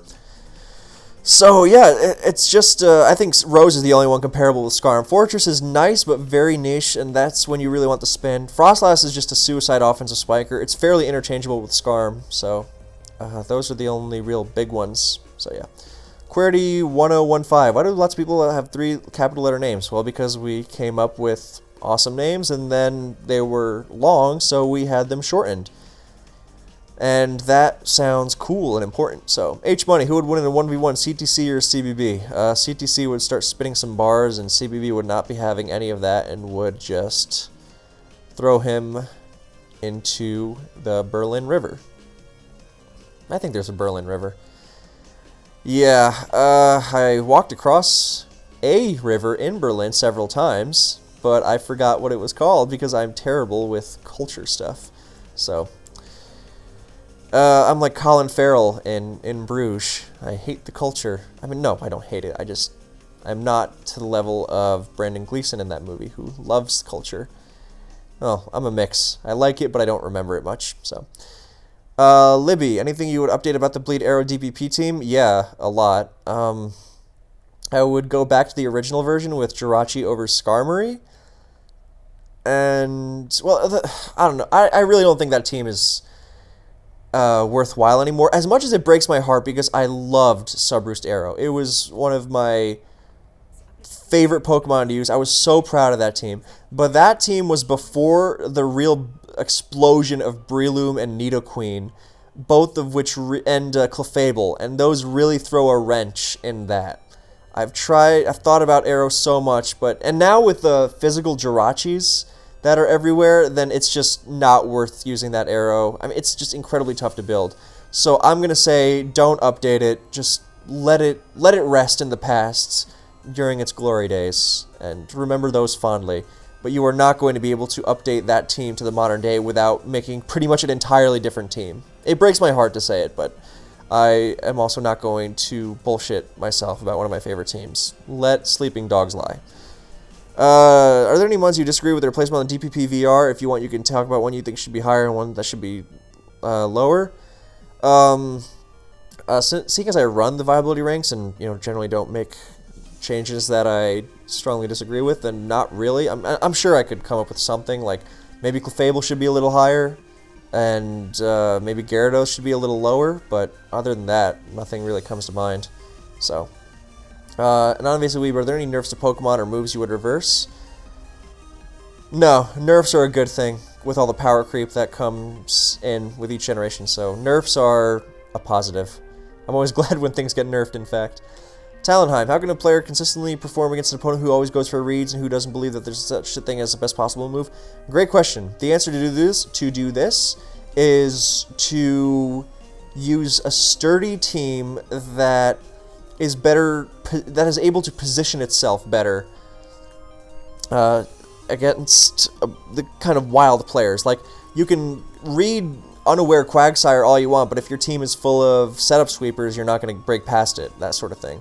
Or, you can predict a switch, but if, you get trapped afterwards by Scarf T-Tar, and then your wall breaker that you made the reads with, isn't around anymore to break through the rest of your core, then, all the reads in the world aren't going to save you. So it's about having a solid team that has outs. A team that does not, let's say, that is not so frail that it completely collapses if a Pokemon is lost, because those kinds of players are likely to take out a team, a team member, maybe even a crucial team member. But you have to have more to play for than just hinging it all on one member who you might have to risk. So, a well-structured team and a good understanding of positioning. That's how. Moral support Lapras, yes or no? Oh yes, substitute and protect also helps a lot against choice stuff. And just general stalling, so, with residual damage.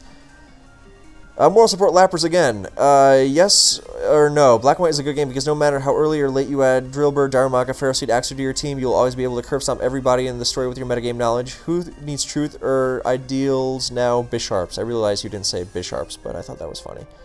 I think Black and White is a good game because of how it subverts the typical Pokemon story without being stupid about it, and also it's thoroughly developed world with like all the NPCs who add music to regions. Oh, it's wonderfully thought out and colorful, and the vast amount of new Pokemon. It's excellent. So I realize you were being silly, but yeah. Okay, serious question. Do you talk to your girlfriend about Pokemon, your matches, videos, issues within the Pokemon community, and so on? Or do you keep Pokemon stuff off the table when the two of you talk? Actually, I kick her out of the apartment whenever I'm doing a video and tell her I'm doing charity work that she can't be around for. That's a joke. No, she is very much aware of my Pokemon happenings. I don't really mention it much. I mean, I don't not mention it, but I don't really think about it.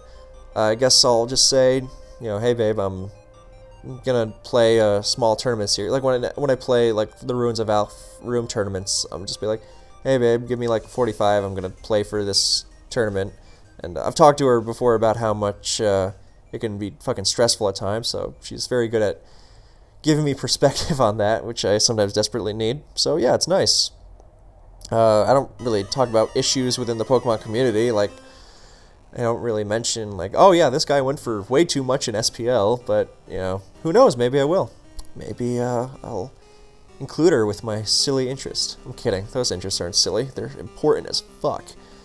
Murkid, what is the most underrated lead in Advance and why? Sub-Salic Vaporeon, because it has a good matchup against the big 5 leads. Those being Tyranitar, Zapdos, Salamence, Metagross, and Skarmory. I guess you could fit Suicune in there, and as long as the Suicune does not have Roar, then you'll handle that. But a lot of Sub-Salic Vaporeon are now running Roar as well, so you get the jump on them as well. So yeah, it's very cool. Sub-Salic is a good one. And I think also Swampert can be a pretty good lead sometimes. Just when you don't have much better things to lead with, and it can really throw your opponent off, because they're so not used to it. Heracross can be a nice lead as well. And because of how badly it scares out Tyranitar, and gets, you know, immediate damage. And what else? Finally, yeah, I guess those are some underrated leads. Non-invasive weeb. What one set are you most proud of creating or pioneering? This is a good question. There are a lot, mostly putting Protect on stuff. Like Protect Clefable and TPP I'm very proud of. And there are many others, but I think the one I'm most proud of is my Advanced Tyranitar set, which is the Rock Slide, Earthquake, HP Bug, Focus Punch set with max attack and HP. I won't delve into why that set is good, but the reason, because, you know, that's a separate topic. Another video topic, hooray, but the reason I'm so proud of it is because when I was coming up, then seeing sets named after people was really cool. And I was especially impressed by Viltar, Veteran in Love's Tyranitar, which was the physical sub-punch set. And I was like, wow, that must be really cool to have a set of the best Pokemon in the tier named after you. That's really cool. I mean, there are other things like Crocoon and Toby-Bro and RBY, which is Amnesia Slowbro. And there are other sets that aren't like attributed to certain players by name, but I always thought that was really cool. And the reason I'm proud of that one was because I did not set out to make the, you know, new definitive T-Tar set that everyone would name after me. I was just using this T-Tar set on a bunch of my teams, and it was really good, and a bunch of other people noticed that the set was really good, and then they started calling it BKC-Tar, and I was really proud of that. Because, you know, anyone can think up a dumb set and name it after themselves, but, you know, but if you are just using a set that you came up with and then other people take your name and put it on, that's a really great feeling. So that is why BKC Tar is my favorite. Spider Ebola, do you think in Czech or English?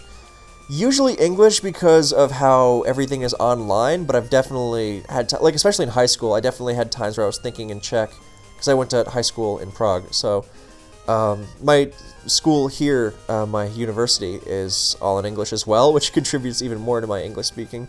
But like when I'm speaking Czech, then I'm thinking in Czech. So like when I'm speaking with my grandparents or my sister and whatnot. So yeah, there's that, and yeah, it really depends. There are times where I've thought in check before just out of nowhere, but I've never thought about Pokemon in check, for example. So thank you for the question. It's a great one. Libby, again, what's your favorite DPPOU team you or a friend has made using the classic Scarm Bliss? Possible bonus question, could you slap Clefable into that team if Blissy's plays? No problem. Think about your Rise of Clefable in DPOU vid. Yeah, Clefable is usually slapped over Blissey nowadays, but there are some teams where, you're just going to crumble to the special attackers, so you got to have some backup. You got to have, like, the T-Tar for the Specs Tran and Zapdos, and you got to have another measure for, like, Specs Kingdra and Empoleon, so you got to be careful. So, I don't know if I have a favorite Scarm Bliss team from way back when. I used Blissey, but it wasn't like a staple of my usage that I, spammed. For a while, I was using this team with Lead Roserade, Blissey, Scarm, Starmie, back when Starmie was still, establishing itself as the tier's premier bulky spinner. Scarf Rotom and Wish Calm Mind Jirachi. I had some good tournament success with that. I think Fried Rice had something similar. He was a great player. But yeah, I was using that. That was really successful for me, but I didn't really have much else that I liked with Blissey. So yeah, I was always more of I was not like a classic stall kind of guy. Never really liked like the Earthworm, Taylor, KG style of stall. The Mop, Loki kind of thing. Goki as well. So yeah, I was never as much of a Blissey spammer, but I think that one team, if I can recall, there had to have been something more, but I never really spammed it. Nowadays, I think my favorite Blissey team is something with that Jirachi made, and then I made some edits to it, and so did some other guys. Jirachi made this team with specs. It's in the RMT, in the All Gen Resources section, his RMT. It's Specs Trans, Rocks Blissey, Scarf Jirachi, Starmie, Breloom, Zapdos. I like that team a lot with Scarf Metagross over Scarf Jirachi. Had some really good tournament success with that. And that is a team where you could not slap Clefable on, so you would be destroyed by special attackers. So Blissey in the modern metagame is still great. It's just more of an offensive glue kind of poke. So yeah, I liked like TV Rocket had a great one with double CB Dragons and Blissey as well. I've generally liked the Specs Tran Rocks Blissey style of offense for years. So yeah, and Jirachi's team is a great example of it. I built one of my own actually for that's for Smogon Tour Finals. Then I made a team with Specs Tran, Blissey. You're talking strictly Scar and Bliss. Oh, never mind. Yeah, I'm gonna go with the first one then. That Rose Scar and Bliss style. I always liked that style. It was very dangerous. It was inspired by Jabba's Rotom Charge team, but yeah, I like that one a lot. Yeah, Deadbot. What do you think about the most during team preview? The biggest threats on both sides. What kind of plays are going to be? What kind of plays I'm going to need to make? What I'm going to have to watch out for? How I'm going to try and what I can pressure the opponent with, and yeah, just generally assessing if it's a good matchup or a bad matchup, and how I'm going to need to play in that one. So yeah, feel free to ask me to expand on that. But yeah, that's it's a lot of things to think about, I realize, but it's more natural for me at this point because I've been doing it for a while. So, Sitting Bull, what if Magikarp, Clef, and Alakazam existed in Gen 3? God, please, no. No Magikarp, Zam in Gen 3, that'd be chaos. Clef would be pretty good, doesn't have knockoff, but actually it'd be really good. Spikes and Sand immunity? Getting left, oh, no, yeah, no, thank you. That would be really tragic. The metagame would be in complete disarray, especially with the Zam. Dugtrio would be even better. You'd probably see Dugtrio banned. Yeah, yikes, no thank you. End of Joe. Simple is an amazing ability with horrible distribution with the mons that have access to it being terrible in anything but the lowest tier. But there are any Pokemon with newfound access to this ability could go from unviable to worth using in OU, Gens 4 and 5. I guess probably like a fighting type with bulk up would definitely appreciate that. So, like Gallade. Oh yeah, give it to Gallade. That would be crazy. And like Swords Dance, you're throwing out +4 Shadow Sneaks and close combats. Yeah, that would be insane. Okay, we've come to the end of the playlist, so back to the beginning. That's an ad. Okay. Yeah, so Gallade, for sure. Duck, Pokemon Coliseum is my favorite Pokemon came in. Do you have your playthrough on video anywhere? I tried to download it so I could upload it to my YouTube channel, but my computer would just explode, so it had to die on Twitch. I'm sorry. Yeah. Also, do you think in a linear Pokemon game... Also, it was really laggy, so you're not missing too much. But it was fun, especially the end where I got baton passed by Scizor. I didn't even know Evice's Scizor had baton pass. Anyway, do you think in a linear Pokemon game, which seems to be where the franchise will stay, a very strict mon or item selection like Coliseum is a good idea? I think being forced to use Magcargo and Ski Plume were an equally meh poke was what made it interesting. I think it's something they should experiment with more, yeah. I like something like Black and White, but the Pokemon aren't that good, and the AI's computer, or the AI's Pokemon are good. I would really like that. You know, because right now, whenever I play in-game, I manually make it harder for myself by not using good Pokemon, but yeah. Sitting Bull, what if Sand existed in Gen 2, like, as an ability? Well, since it's 12.5, that would be chaotic, because everything is getting, because, is it permanent, or, even if it's not permanent, even if it's not permanent, and even if you shipped it down to 6.25, like it is in every generation after, then that's still chaos. Zapdos is even more impossible to counter. Oh no, please don't do this. No, that's horrible. Yeah, that would be chaotic. All the special attackers would be nightmares because they don't have sand immune counters, whereas Snorlax has counters like rocks and steels. So, yeah, Zapdos would be probably better than Snorlax. Yeah, good lord. No, thank you. T-Tar becomes even more popular. Argumentative. In Gens 2 and 3, Belly Drum is a great setup move. But as Pokemon goes on, setup sweepers seem to be less common or using fewer attack boosts. What do you think has caused this? Well, in Gen 3, Belly Drum is not a great setup move. Nothing uses Belly Drum in Gen 3. And even in Gen 2, players have steered away from Drumlax in favor of more reliable things. Or physical attackers. Like, they even shied away from Marowak because of non-leftovers. So I think it's a combination of more immediate power. Like, in Gen 2, you Belly Drum with Lax because you don't really have any other better options.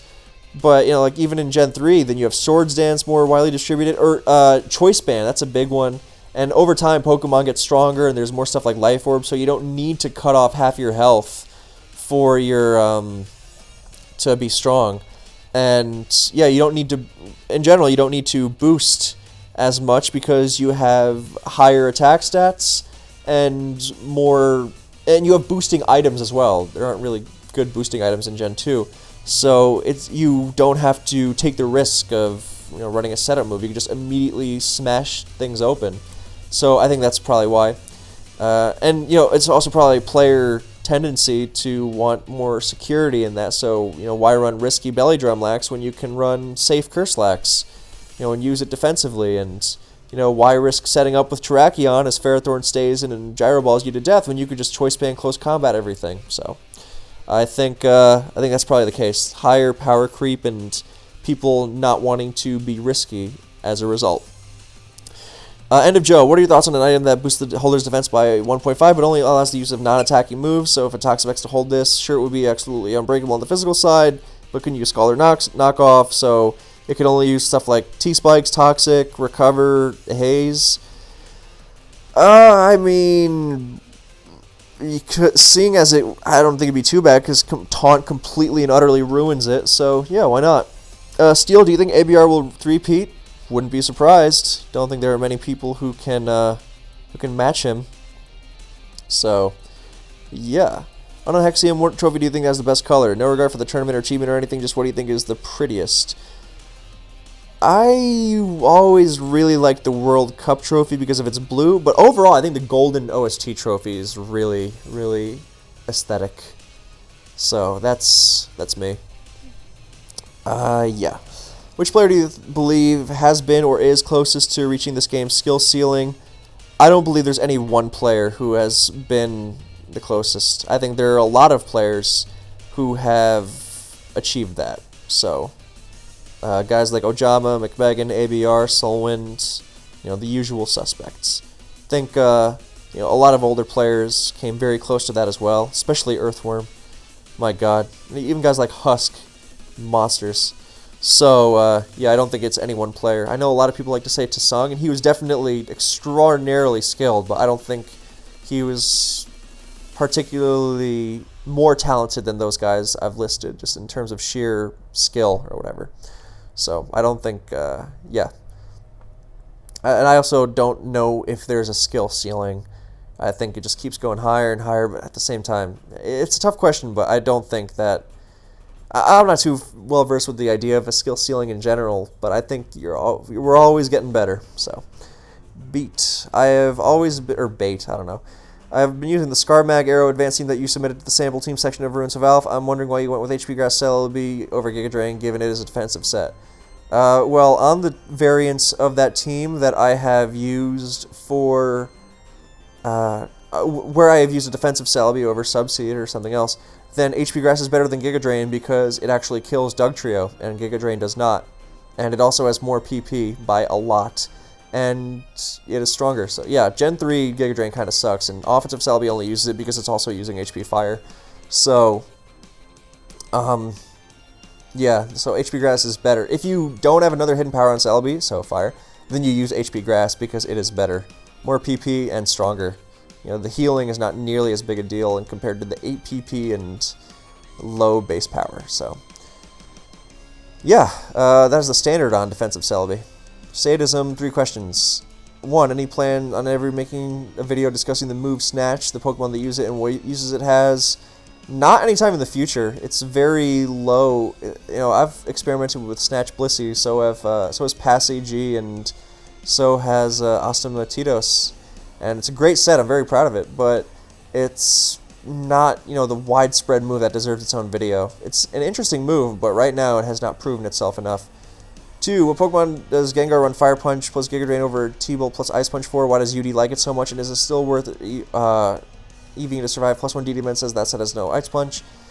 Okay, so Fire Giga Drain is just great coverage in advance, and being able to hit things like Metagross and Jirachi and Magneton.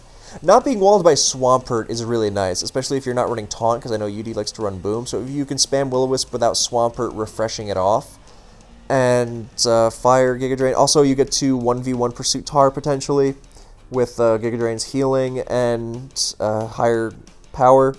So, and the best coverage alongside Giga Drain is Fire Punch, because you're hitting Celebi still, and you're hitting the steals, so, yeah, that's it. I don't like Fire Grass Gar. I've never really been a big fan of it, but I don't like being walled by Moltres, so I would not really use that set anymore, but that's why it was used, and that's why UD liked it. And yes, it is still worth EVing to survive plus, I mean, look, you can EV, you can, but you don't have to. You can EV to survive Pursuit Tar and be faster than the base 100s with that set if you think, look, I'm not going to be using this to handle Salamence. But it is, if you're fine with being slower, then you can still EV it to survive DD Ments, because you can still burn it or explode on it. Those are still valuable things to cripple Salamence with, even if you don't have Ice Punch. So, yes, that is why. 3, which is the best trio? The birds from Gen 1, the dogs from Gen 2, or the Reggies from Gen 3? I'm a fan of the Gen 1 birds because I love Pokemon 2000. Metaton, do you play other competitive games? If yes, do you think about skills you've learned through Pokemon while playing these games? No, I don't play any other competitive games. Never have, don't intend to. They do not appeal to me. I like Pokemon. Speedy Slowpoke, do you like hard racks of Pokemon games like Emerald Kaizo? No, not really into those. I mean, I'm not opposed to them, but I'm not really interested in them, per se. So, if yes, do you plan on LPing them? If no, then I don't dislike them. You know, it's not either I like them or dislike them. I just don't have interest in them. I'm sure it'd be interesting to play Insurgents or whatever, but I just have no interest in them. Also, the advanced maths analysis was very entertaining and educational. Thank you. I'm glad you liked it. And glad it helped you out if it was educational. Heika, what's your stance on playstyle diversification? I feel like the greats often stick to few playstyles and diversify their pick within said playstyles, while I've heard people going, yeah, you should play as many different playstyles as possible. I mean, these two things you said are not mutually exclusive. I mean, if you're playing, few playstyles, there are not, like, that many playstyles. You know, I don't think that there's a line where you go from, oh, I played a couple different playstyles, and, oh, yeah, I go with crazy lunatic shit. Now, stick with what works. I feel like the great players you're talking about, they stick with what works, and they stick with the few play styles that are consistent. That's probably the simplest way to put it. So, yeah, there's that. And I don't think you should diversify your playstyle for the sake of being diverse. I think having a good team is more important. I think you should switch it up, but I don't think you should, cripple yourself trying to be creative for the sake of it, because that does not have as many tangible benefits as just bringing a good team. Old CVCV. Do you think Nidoking is underestimated in 5th gen and after? Not in 5th gen, because it sucks there. Too much rain, too many fast offensive grounds, too many Magic Art Psychics. But in Gen 6, yeah, very. I think it's devastating in Gen 6 if you use it right. And in Gen 7, I think it's very underexplored. I mean, you rip through Magearna and Toxapex, destroy Torntherian, you just rip through the Feenies, or not the Feenies, the Tapus, and you absorb T-Spikes to boot, your Volt Immune, and you can even set T-Spikes. Yeah, Nidoking definitely has a lot of potential in Gen 7, so yes, absolutely in Gen 6 and 7. Rabble-Rouser, how do you think the tier would change if Lugia was dropped into DPPOU? Good lord. Well, you would think, oh, well, I'll just stall it because it's not worth anything defensive or offensively, and I'll just Fable Jirachi it all day. And then it pulls out Calm Mind sets with, 101 HP subs and just sets up and destroys you. And it can tweak its coverage and support to break by T-Tar, and yeah, no thank. Oh yeah, it's also as fast as Latias because, dear Christ. So yeah, it would be a period of chaos, and then it would be returned to Ubers. H-Money, is Nidoqueen viable in Advanced OU? It's got a Toxic immunity, an Electric immunity without a quad weakness to a hidden power, neutrality to HP Grass, which is more common, and it has a Rock resistance and a Sandstorm immunity, so there's a lot of great traits, and it's got a good move pool, so I'm going to say it is worth exploring. Yeah, I can't make a statement more definitive than that. Oh boy, these are... okay. Sappy Ash Brown, what do you think about the following gameplay changes for the gens where the changes would be applicable? Sleep has a set number of turns out of a pool of 2-7, but has a turn counter letting you know how many. Yes. Well, I hate that it would be so long. That's so abusable. Stick to short sleep. I don't know. Yeah, well, actually, you know what? Yes, do it so we can ban sleep. Make sleep potentially 7 turns again so we can just ban it all in all. Or overall. In everything. 2. Confusion and Attraction becomes status like sleep with the above turn counters mechanic. Neither can be stacked. Confusion not being able to stack with paralysis would be wonderful. So yes, absolutely. No one's going to use Attract anyway. Frozen gets a turn counter. Yes, definitely. Hell yes. Now you actually have something to play for besides just praying. So, something more immediate and tangible to play for anyway. So yes, absolutely. 3. The introduction of an ability that stacks Leech Seed Recovery with other passive damage on opposing Pokemon like Curse, Burn, or Toxic. So what, like, if you burn another Pokemon, then you also get to Leech Seed them? Jesus Christ, that sounds incredible. And probably broken. So, I don't know if I'm just reading this wrong or not. So if I am, then please tell me. But yeah, that sounds brutal. Jesus Christ. Yeah. 4. Damage over time having different effects based on type matchup. Let's say Leech does 1/16, but it does to ground does 1/8, and rock ground 1/4. Oh no, that's too much. Well, I guess it makes it easier to switch around. To a rock water does 1/64. Maybe paralysis rolls or 3/4. I'm not opposed, I guess. I guess it makes it easier to play around these moves with certain typing. So yeah, it'd be interesting. I'm not opposed to it. It doesn't sound broken. 5. 2 turn high-end moves like Giga Impact and Solar Beam and Hydro Cannon. Okay. Being bumped up to 250. Jesus Christ. Oh, okay. With low accuracy. Okay, so you basically, make these riskier moves stronger. Good lord. That's terrifying. I'm going to say no on this one. This sounds a little too insane with Power Herb and accuracy boosting and whatnot. Oh, that's nuts. I don't mind well, no, maybe I do mind the boom thing. Yeah, I think that's a little too power creepy.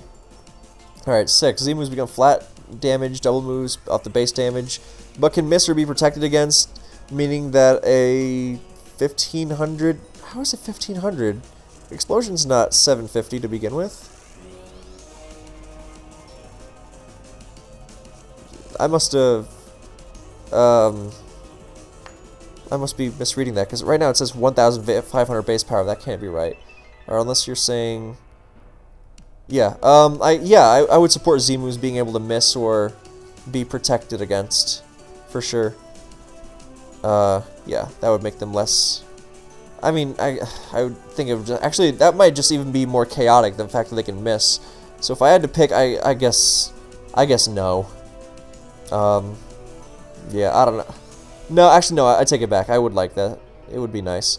Knockoff drawing to a base 20 attack, but one-time hit for 100. Knock off a Z crystal. It is used. They can't use it. No, the one good thing about Z is that it can actually be used to absorb knockoff, so I like that. Well, then again, I hate Z moves. I don't know. It's tough. It would be chaotic. Knockoff would be even more centralizing. So, Megas can't evolve either. Mega always hit for 100? God, you like your power creeping, don't you? Yeah, I'm going to say probably not. Switching like Volt Switching, you should never go above 50? Yes. Absolutely yes. Now that is the anti-power creep answer I was looking for. Yeah, these are mostly fun what-if questions, but I love it when you analyze hypothetical changes to... Hope for gents... Oh, no, that's way too... I'm sorry, that's way too... For these 8 questions for, like, for different generations, that's so much. Like, what, Flygon becomes a lot worse in Gen 4, and Lando T becomes a lot worse in every gen, and...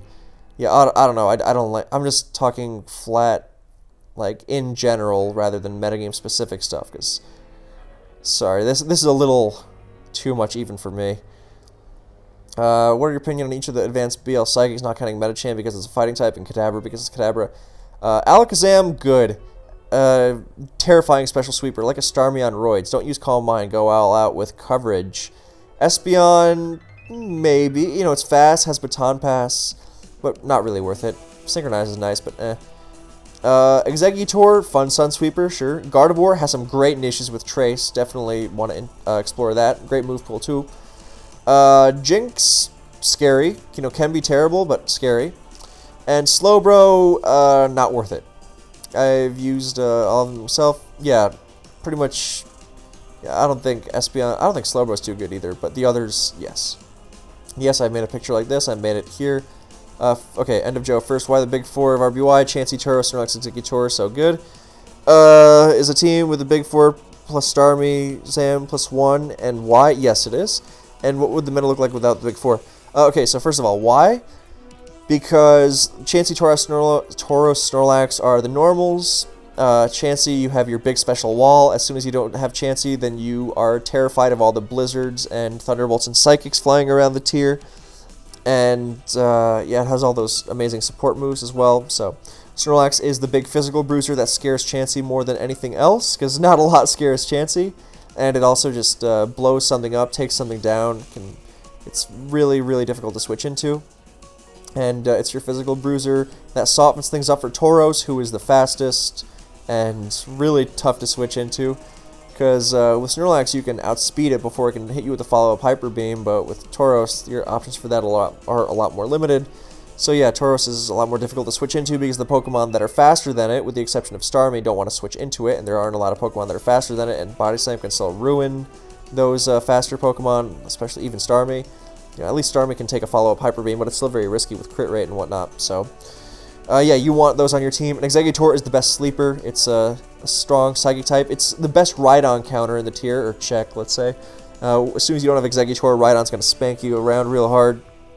And, I mean, you can play around it, but it's tough. And you have that reliable sleep, and you also have Explosion, which is another incredible move, so that's why you want those. Is a team with a big 4 plus 1 of Starmie or Zam plus 1 a good team? Yes, because you are using the best Pokemon, plus another one of the best Pokemon. And then, as long as your plus 1 isn't, like, Butterfree, then yeah, it's going to be a good team. I mean, you're going to want some cohesion in your sets, but yes, that is the formula for a lot of great teams. You know, then you pick your Zapdos or your Rhydon or your Lapras or whatever. So, Yeah, or you can use both psychics and have 3 psychics, 3 normals, and you'll be doing it right. So yes, that is a good team. And what would the meta look like without the big 4? I don't know. Terrifying. Starmie, Zam become the king. Zapdos, Rhydon, Wars, Lapras. Yeah, Rhydon is going to be a terror, but I guess there's more special moves, so it's tougher to maneuver it in. So yeah, my favorite Pokemon, here they are.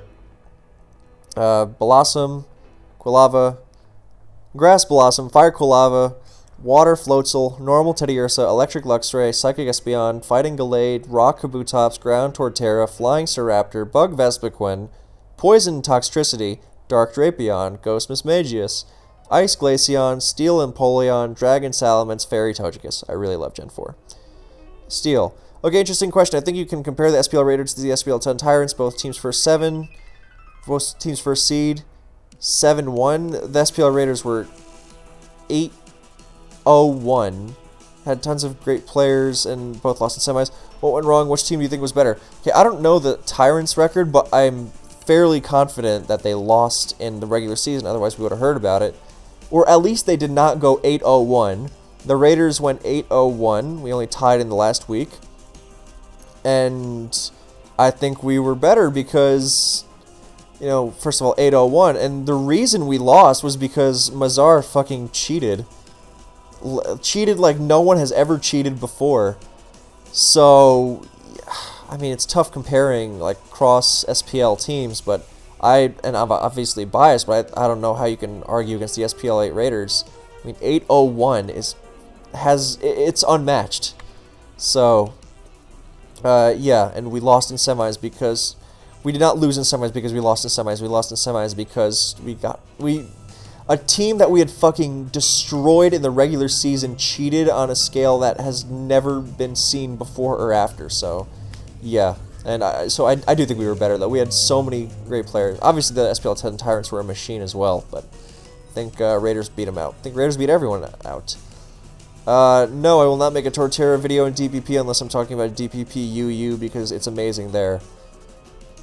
Sketch, I see you're a man that loves Teddiursa. Do you think it should be taller in the next redesign? No, I think it should be smaller, if anything. So adorable. Teckle, fewer questions this week. Oh, only 6. Cool. I'm kidding. I like these questions. Imagine Game Freak has lost semblance of balance and Gliscor didn't have base 125 defense. And instead it had 125 attack if female and speed if male. How quickly would it have been banned? Well, what's its defense stat? But then, 125 base attack, poison heal, Gliscor. 125 base attack, Gliscor sounds crazy. With Roost and poison heal and taunt. Ugh. Good lord. No, thank you. Yeah, no, that would be absurd. At least Landorus doesn't heal. Reliably, anyway. And at least you can status Landorus. So, 2, would you rather ban Keldeo in Gen 5 or introduce Toxapex in Gen 5? Pex actually sounds mildly interesting because the Magikarp Psychics, Megazan would be better in Gen 6 and Calling Clef. I'd ban Keldeo in Gen 5, absolutely, not even close. I would like the metagame without Keldeo a lot more, and I don't want to deal with more Toxapex than I have to. 3, I would never get Rex, but I thought Hubu was a knee-jerk reaction ban. However, I feel that another ban was even more unjust. What do you think about Mega Sablei's ban? Could it come back? Fuck Mega Sableye. Maybe... Okay, yeah, it's not going to rip through OU or anything, but it's just such an unhealthy Pokemon to have around. That whole making Stealth Rock and thus making breaking through defensive teams more of a matchup thing. I just think it's so unbelievably unhealthy the way it shuts down so many Pokemon. Would it be the worst thing ever? No, but I don't want to go back to, having to run Clefable and Gliscor even more and, really having to go out of your way and limiting what you can run. Yeah, I'm very glad it's gone. Fuck Mega Sableye. It should not have been in the tier, and I'm very glad it left. So, yeah. No, I don't think it's going to come back, and I'm glad. Now, picture this. Audino isn't that special, pretty forgettable, but does have usable stats, one of the 2 best abilities for longer games. But then it got a Mega Evolution... Sapu, it could become OU relevant. Look at Mawile. Sapu's refined, but then it got Healer. What if it got the other best ability for long games, Magikarp? It wouldn't usurp Clefable being a Mega, but would it ever be used in OU? I don't know. What does it have over Clefable? I mean, the stats are nice, but it also doesn't have leftovers. So, I think it would have a small niche, but the fact that you can just use Clefable and not take up a Mega slot and have leftovers, I think would make Audino You know, better in UU probably, but probably not much more than that. 5. Would Snorlax be broken if it got an ability that made it immune to sand? Yeah, absolutely. That would be insane. That would be ludicrous. You know, like, because then, you know, Scarm and T-Tar aren't such roadblocks to it anymore. It can just stick around the whole game. No, absolutely. No, that would be very broken. No, Sandvale Snorlax, I mean, yeah, yeah. That would be chaos and ban and everything, so, no, yeah. That'd be horrible. No, thank you. 6. With the Kartana coming back, do you think it would be ban-worthy again with its absurd stat distribution? Would the lack of Z moves somehow make it that much less viable because of the low BP of its move? Still mind that one of the best sets in Gen 7 was Scarf. I think not having Z moves is nice, but the fact that its knockoff is even more spammable with the lack of, you know, Megas and Z Crystals to absorb it is really dumb. So, like, Choice Band is going to be an absolute nightmare. So, I would not be surprised if it was okay, but I would also not be surprised if it was just lunacy once again. P.S. Coco with CC, Play Rough, Rising Voltage. I don't know what Rising Voltage is, I'll assume it's something crazy. And Lele with Expanding Force sounds even... And Trick sounds even stupider. Yeah, those sound nutty. Bruh, what is the best champion theme? Gen 2, 3, or 4. One of those for sure. If I had to pick one, I would go with Gen 3, because I really loved that one as a kid. Sadism, why do so many people on Advanced Ladder lead with Dugtrio? Because they don't know any better, and they think, lol, lead T-Tar and Metagross, time for a free kill, and then they don't realize it doesn't work like that as much as they want it to. Not nearly as much. Pizza Burger 28, how would Advanced in GSC look if Gengar had access to Special Shadow Ball and Sludge Bomb? Chaotic. You know, give it Stab, and, you know, so in Gen 2, it's Special Sludge Bomb, it's poisoning Snorlax and hitting Raikou hard and poisoning it. Chaos. And Gen 3 is even more nightmarish, because it gets Stab on top of that. I guess it still gets resisted by T-Tar, so it's not that bad. But, you know, making Gengar even better is generally not a good idea, so... yes, I do like DPP designs. Max, what is the most difficult individual trophy to win on Smogon? Probably Tour, because it's 3 different generations of OU, and it's a massive time commitment. And also OST, just because of the random, you know, the one and done best of 3 factor, and the, you know, random matchup pairings, you know, non-seeded, makes it very... very difficult to perform consistently in. So I have respect for the many players like Panamaxis and Bengay who are consistent in it. And that's just Peachy, was very consistent for a while as well. Spatial Rendezvous, do you think there's a way to make Shedinja less gimmicky? I am not really in the business of figuring out how to make terrible Pokemon less completely terrible, because no matter what you do with Shedinja, it's still going to be completely terrible. So, no. GG fan, what's the one thing you've done or said that you regret the most? I'm going to leave my personal life out of this because I have a lot of real life regrets, some pretty heavy stuff. But in terms of Pokemon, then I really regret, you know, getting a reputation as an angry guy who screams all the time. I don't, on one hand, I don't believe in, you know, letting people push you around and letting people be assholes. But at the same time, I definitely went nuclear on people a little too much. And I also regret, like, all the years where I thought I was, like, semi-retired or whatever and just didn't dedicate myself as fully to the game when I really would have enjoyed it. You know, that was part of a culture thing where everyone wanted to quit, but, you know, I really shouldn't have done that. And I also regret not believing in myself a lot more. That is probably the #1 thing in Pokemon for me. Not believing that I was capable of, you know, doing well. And I was worse off for it. Many, many different occasions over the years. So, Lynx, when we get farther into Sword and Shield, will you and Falsehood Gaming mention ZU as a newer tier? Since Sword and Shield is the first ninja to have it from the start, or will we continue to say Pokemon became untiered? ZU is not an official tier in official tournaments, so look, these videos are hard enough to make already. Require a lot more effort, so I'm you know, unless ZU becomes official or something, I'm going to leave it out. So, yeah. Non-invasively, what is your favorite meme set to use in any OU? Choice Band, Zapdos, Advance. It's not good, but because, you're not even guaranteed to KO max HP T-Tar with HP Fighting, but it really is funny when you do. So, and not all T-Tar are max HP, of course.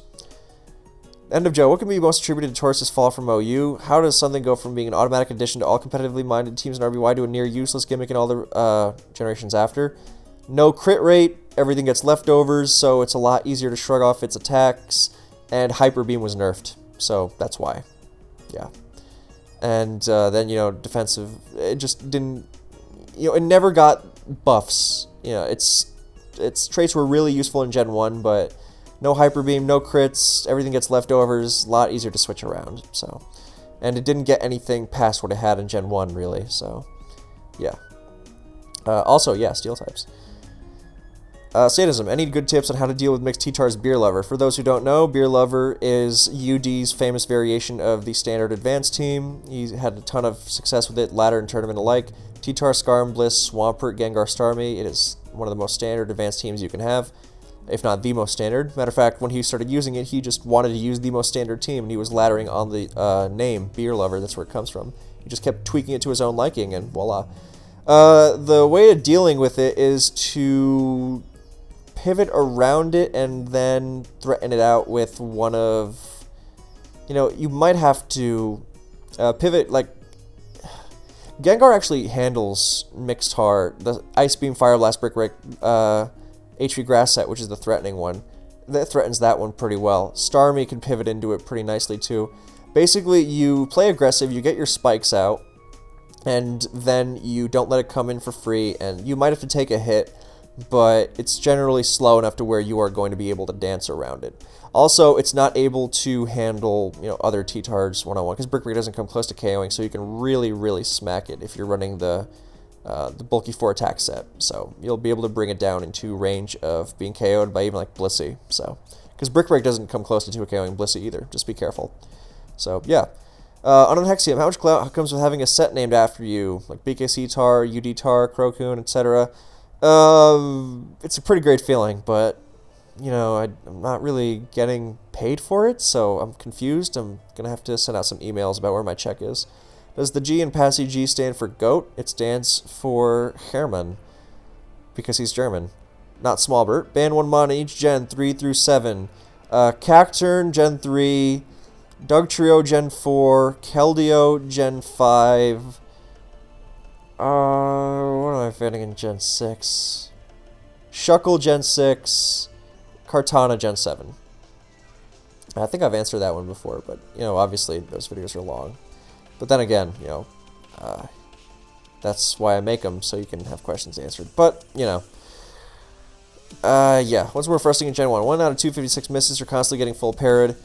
The full para thing happens a lot, so probably that. But I guess you can play around that more. But it's going to come into play more, whereas 256 misses rarely actually impact the game, as funny as that might sound. So, yeah, that said, missing a self-destruct with Snorlax kind of sucks, but still. Or it doesn't kind of suck, it does suck. But yeah, the full para thing happens a lot, and that is really frustrating. So I guess it depends on how you look at it, like if you can go numb to it or something, but... Rachi, do you believe each gen has a particular point it needs the player to be good at? For example, things like GSC and long-term thinking, or RBY and positioning? I think, yeah, to an extent. Like, if you're good at Pokemon, then it depends. Like, generations that are fairly similar to each other, like 3 through 7 are fairly similar to each other, but then there are hurdles, like in DPP, you can't autopilot your way through, even if you have a good team, without really thinking about it. So I think that certain generations have stuff that rewards like long-term thinking a lot more, like Gen 2 and Gen 4. And you can really be punished for not having it, so I think that's a good thing. So I think that to an extent that... I think long-term planning is just good for every generation, really. It's just the kind of long-term planning you need varies according to the specificities of those metagames. So, if that's not clear enough, then feel free to ask again, or ask it differently. What's your favorite Swan song? The Man Who Refused to Be Unhappy. Incredible. Absolutely incredible. Side note, I listened to all the way through the Seer and I liked it. The vocals detract a little from it, but that's just my preference, coming from instrumental stuff like Godspeed You. Yeah, Seer's a great album. I think the vocals add to the demented atmosphere, like on the title track and The Apostate, my god. And of course, tracks like A Piece of the Sky would not be what they were without the vocals at the end, so... yeah, I don't know if they're an acquired taste, because it's not like they're harsh screaming or anything, but... yeah, I guess if you're coming from Godspeed You, then you're not really going to be much of a vocal guy when it comes to post-rock. But I think Swans are the best at what they do. Yeah, the Seer is as good as it gets. Most people prefer To Be Kind, but I always thought that was weird. C, what is your honest opinion on Clefable and TPP? I think it's an amazing addition to the tier, and it blows my mind when people are... well, okay, it doesn't blow my mind, but I don't like that people are so short-sighted that they want to ban it without seeing how much it has helped the tier against tough things to deal with, like hazards and like bulky Heatran and Rotom and whatnot. So, and it's very exploitable if you're smart, so I'm not really crazy about oh god, are we getting new messages? Oh no. So yeah, I think it's a good thing. Not spitting. I didn't know about the recovery glitch where recovery moves fail if the HP difference between a Pokemon's current HP and its max is 255 or 11 until it happened to an opponent in a tournament game. Is that something you or top RBY players always remember to check? I think top RBY players just remember the percentage, and if they're hovering around the percentage, they're experienced enough to know that they should check just to be sure. So, yeah, it seems really easy to overlook, but that's what you got to do if you want. Part of what you have to do if you want to become a good RBYer. Arya, what do you think would be the impact of Pokemon not being able to hold items in Gens 2 through 5? Oh no, I don't like to think about that. It would be even harder to stave off attacks, and especially in the generations with sand when you can't hold leftovers. Oh no, I don't like that at all. That's terrible. I guess, you know, no choice band and choice specs and stuff would be nice, but at the same time, well, I don't know. I don't like that. Yeah, I think leftovers are too important. Especially with the prominence of hazards. Oh my god. Yeah, no, that's too much. Rabble Rouser, do you think that there's a unique kind of team building creativity that is enabled by the relative stability of older gen metagames? Seems like it's possible to tailor your Pokemon in sets more precisely than we see in the current gen. Yeah, I'm glad you mentioned that. That's a very astute observation, because with the metagame being a lot calmer, then you are able to, you know, take your time and think of, like, really you get the time to really perfect and a really specific kind of thing that you're trying to do. So, whereas current gens can be very bam bam. Like, I think Oris, when it was the current gen and Black, then, you know, you were not able to specify, make stuff that was as specifically tailored to a certain synergy as you would have liked. But, you know, after it was no longer the current gen and didn't have all that chaotic now focus, then, you know, it was able to develop more. So I think that's a great observation. Thank you. Slayer 21809, I do not like the rapid spin buff. Not a fan of it at all. Jesus. Vapakuna, what are the summon plays in advance that are good but don't get enough attention? Anything that, any double switch that doesn't necessarily, like, threaten your opponent, per se, but it helps you get more leftovers back. And so you are able to, you know, so you're able to, you know, shift your way out of Dugtrio range, or just able to take 2 T-bolts from a Zapdos with T-Tar, for example. Stuff like that. I always really appreciate those. And I appreciate early game double switching to scout out a possibility of a set, you know, a mix set or choice band set. And I appreciate people who aren't afraid to double switch to Zapdos from their Swampert or Metagross back to Zapdos because they're expecting a Skarmory to come in, or a bulky Water. So I think that is a move I like to make a lot, and I appreciate when I see others being considerate enough to go for that instead of just straight up attacking. Especially T-Tar stays in, it's likely to go for HP Grass or Fire Blast, so not the worst thing, you can go from there. So moral support, Lapras, have you ever stopped to think about what the Avengers are actually avenging? No, because I fucking hate Avengers 1 and 2. Avengers 1 is one of the most offensive movies I've ever seen. It's so it is the epitome of every negative cliche about Hollywood. You know, the corporate, soulless, one-liner non-action action scenes bullshit you could ask for. I really, really despise it.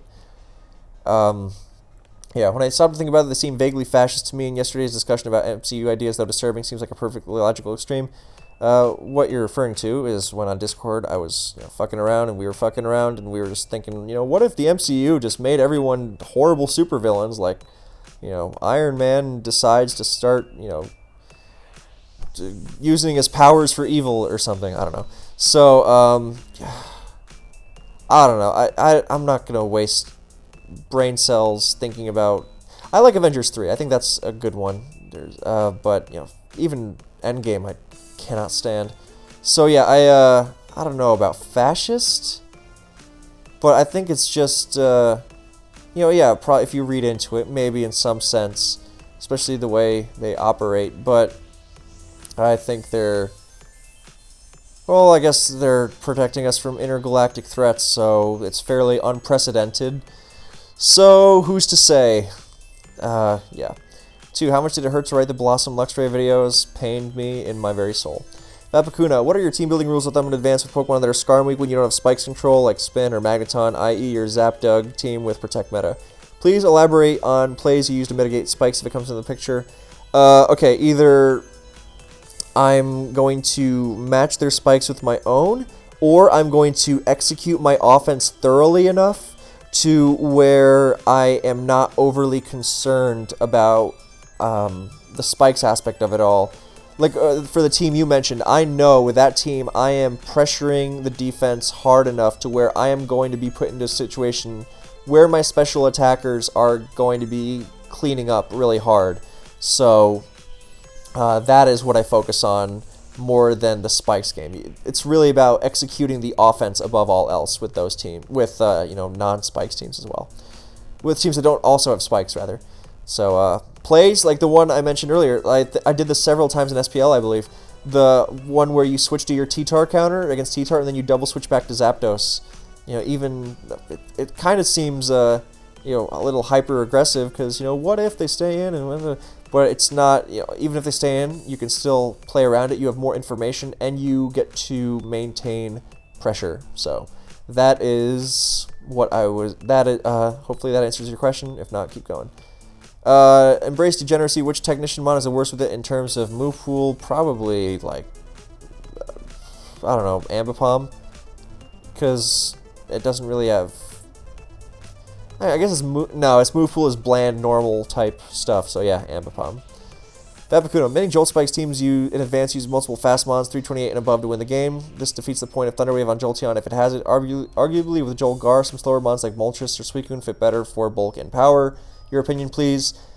In theory, yeah, but actually, I can't say I agree in practice because Thunder Wave stops things that those teams don't like facing, like Calm Mind Jirachi, and then suddenly you go from being setup fodder for it to just ruining it, or even stuff like bulky DD Ments, who HP Ice doesn't come close to KOing, even with Sand. So you don't want to roar and prevent them from setting up. You want to guarantee you cripple them, and so I think Thunder Wave. I mean, it's not like Jolteon's other moves are really so important that you're giving up on much. I think it's interesting to consider dropping T-Wave on it if you have something else in mind that you want to use, like Roar BP, because a lot of people use T-Wave BP now, a la Zapdos. So I guess it's a good thought, but you really have to be sure that you can handle those Pokemon that might come in on it, like, of course, you get to T-Wave DD Tar twice, so you prevent that. So you can even just T-Bolt it right away, knowing it's not going to DD. So you can do that. You can... what's it called? And as long as you can handle that and Superachi and Menson, those dangerous setup sweepers, then I think it's worth exploring for sure. But I would not say that the point of Thunder Wave is completely defeated by the fast Pokemon, considering how much they can struggle with some of the aforementioned. So, Vapakuno. Calm Mind Sweepers in advance is usually spikeless or trapper-based strategy because it is about OHKOing stuff after taking out walls, where spikers pair well with fast stuff that take everything down when chipped. What are the exceptions to this rule when Spikes and Calm Mind are used together, barring things like Tanky, Coon, and Cell? that are more used for mid-game utility than for actually Calm Mind sweeping. So tanky Suicune or Celebi are used for... Okay, well, I think Super Rachi is the best example, because unlike Suicune, then it is a late-game Pokemon through and through, and it really appreciates those spikes, softening up things like T-Tar and Metagross in particular, that are just barely out of range of, HP Grass, Fire Punch, and you just put them in. So I think Jirachi is the best example of that. Because, yeah, like Suicune and Celebi, then they are used for... what's it called? Their defensive utility, and not that Super Rashi doesn't have defensive utility, because its typing is great, but it also has, what's it called? It's got the true endgame sweeping potential that those other two don't really have, and it really does appreciate those spikes. Like Suicune is sometimes staved off by Zapdos, and you don't really want to wear down Zapdos with spikes. You're not going to do that. And like Celebi struggles with like Salamence and stuff, whereas Jirachi can just throw on Ice Punch.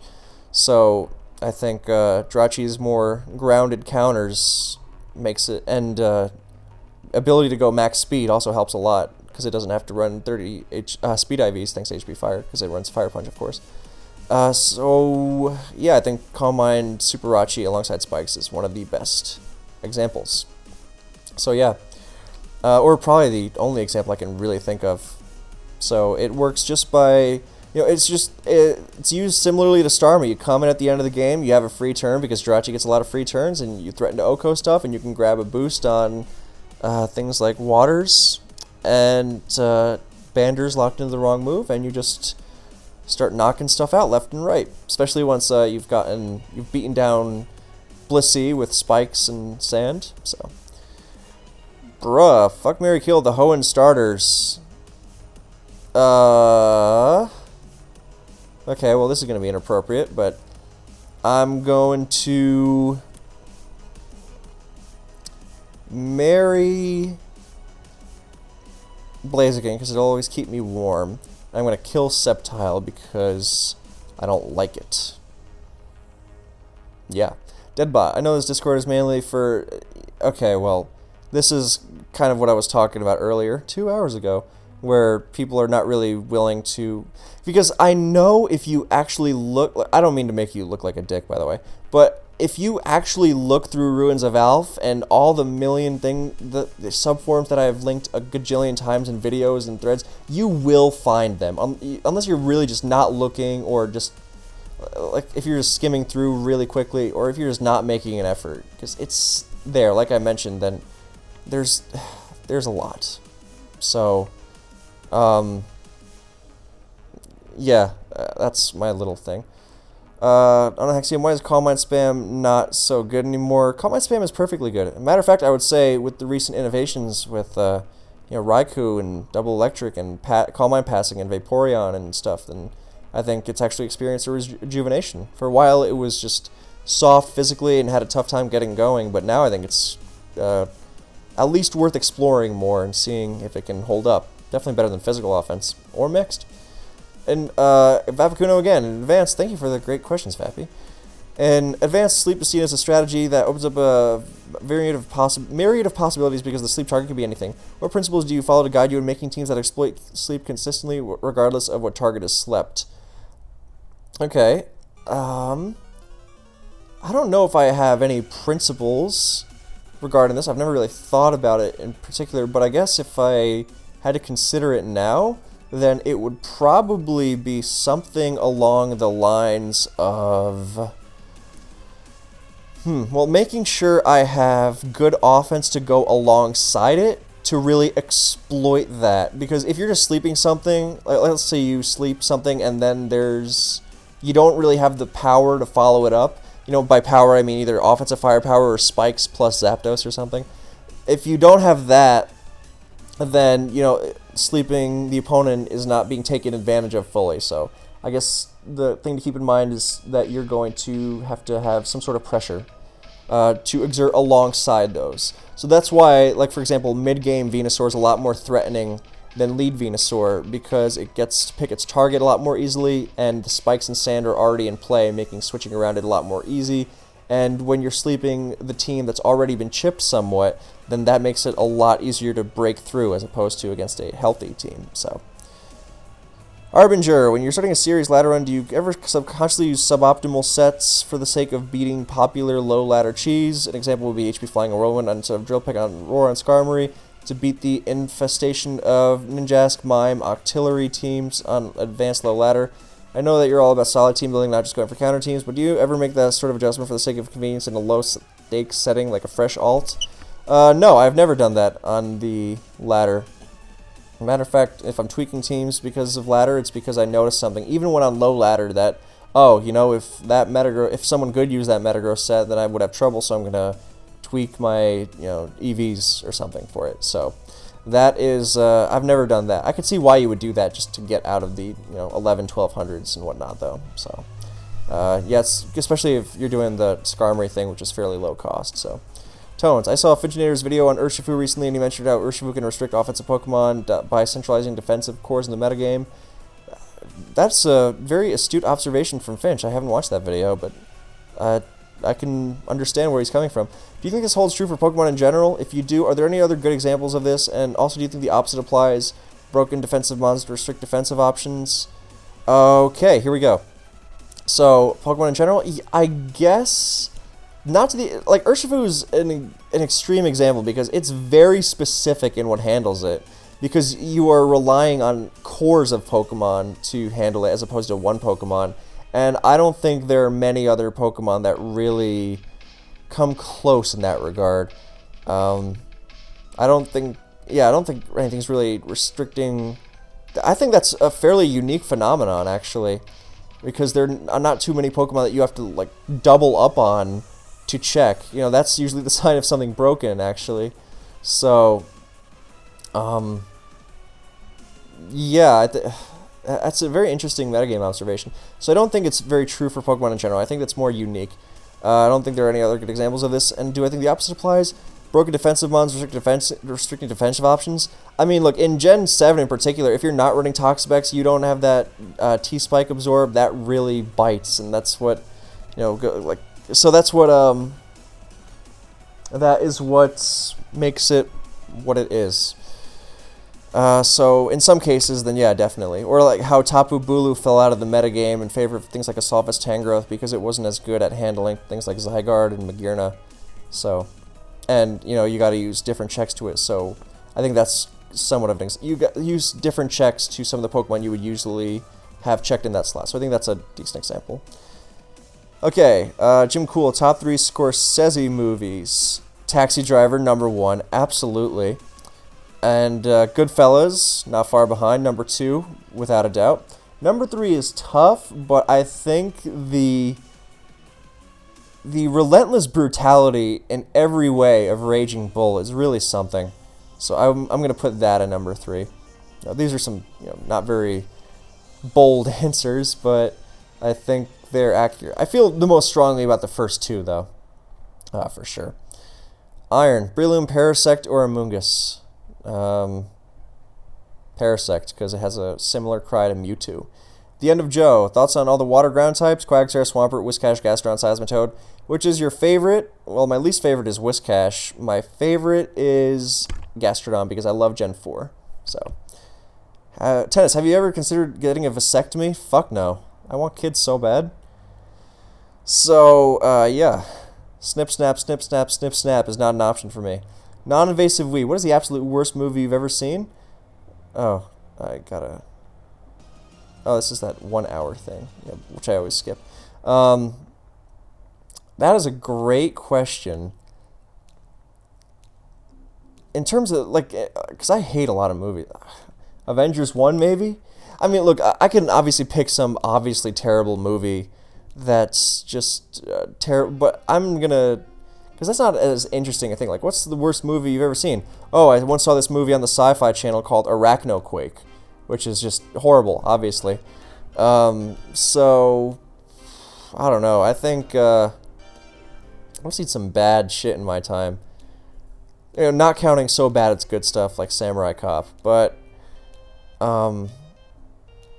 Yeah, I think Avengers 1 is probably my most hated movie of all time, and I would definitely put it up as one of the worst. So, that's up there. Alright, 2 more questions. Almost done, finally. So, what's the dumbest battle strategy in your opinion? Baton pass, stall, offense, weather. Yeah, I think like pure baton passing is really stupid because it takes the almost entirely all the thought out of the game and just says, well, I hope I can beat this guy and not have to think about it. So, yeah, I really don't like that. Yeah, I think the others all have a good blend of strategy. Kaloom. Is the vasectomy question the worst question you've ever gotten? It's, there was this one guy who asked me pervy questions on Google Plus and then asked why I wasn't responding to him, so that was up there. Alright, so almost 2.5 hours later, we are done. So thank you guys for watching, and I think I'm definitely going to start making this bi-weekly, as in every other week, so, which is a good thing, because of how many amazing questions you guys have. So thank you so much for your questions, thank you so much for watching, I hope you enjoyed my rants and whatnot, and next week we are back to your regularly scheduled programming, so I will catch you next time.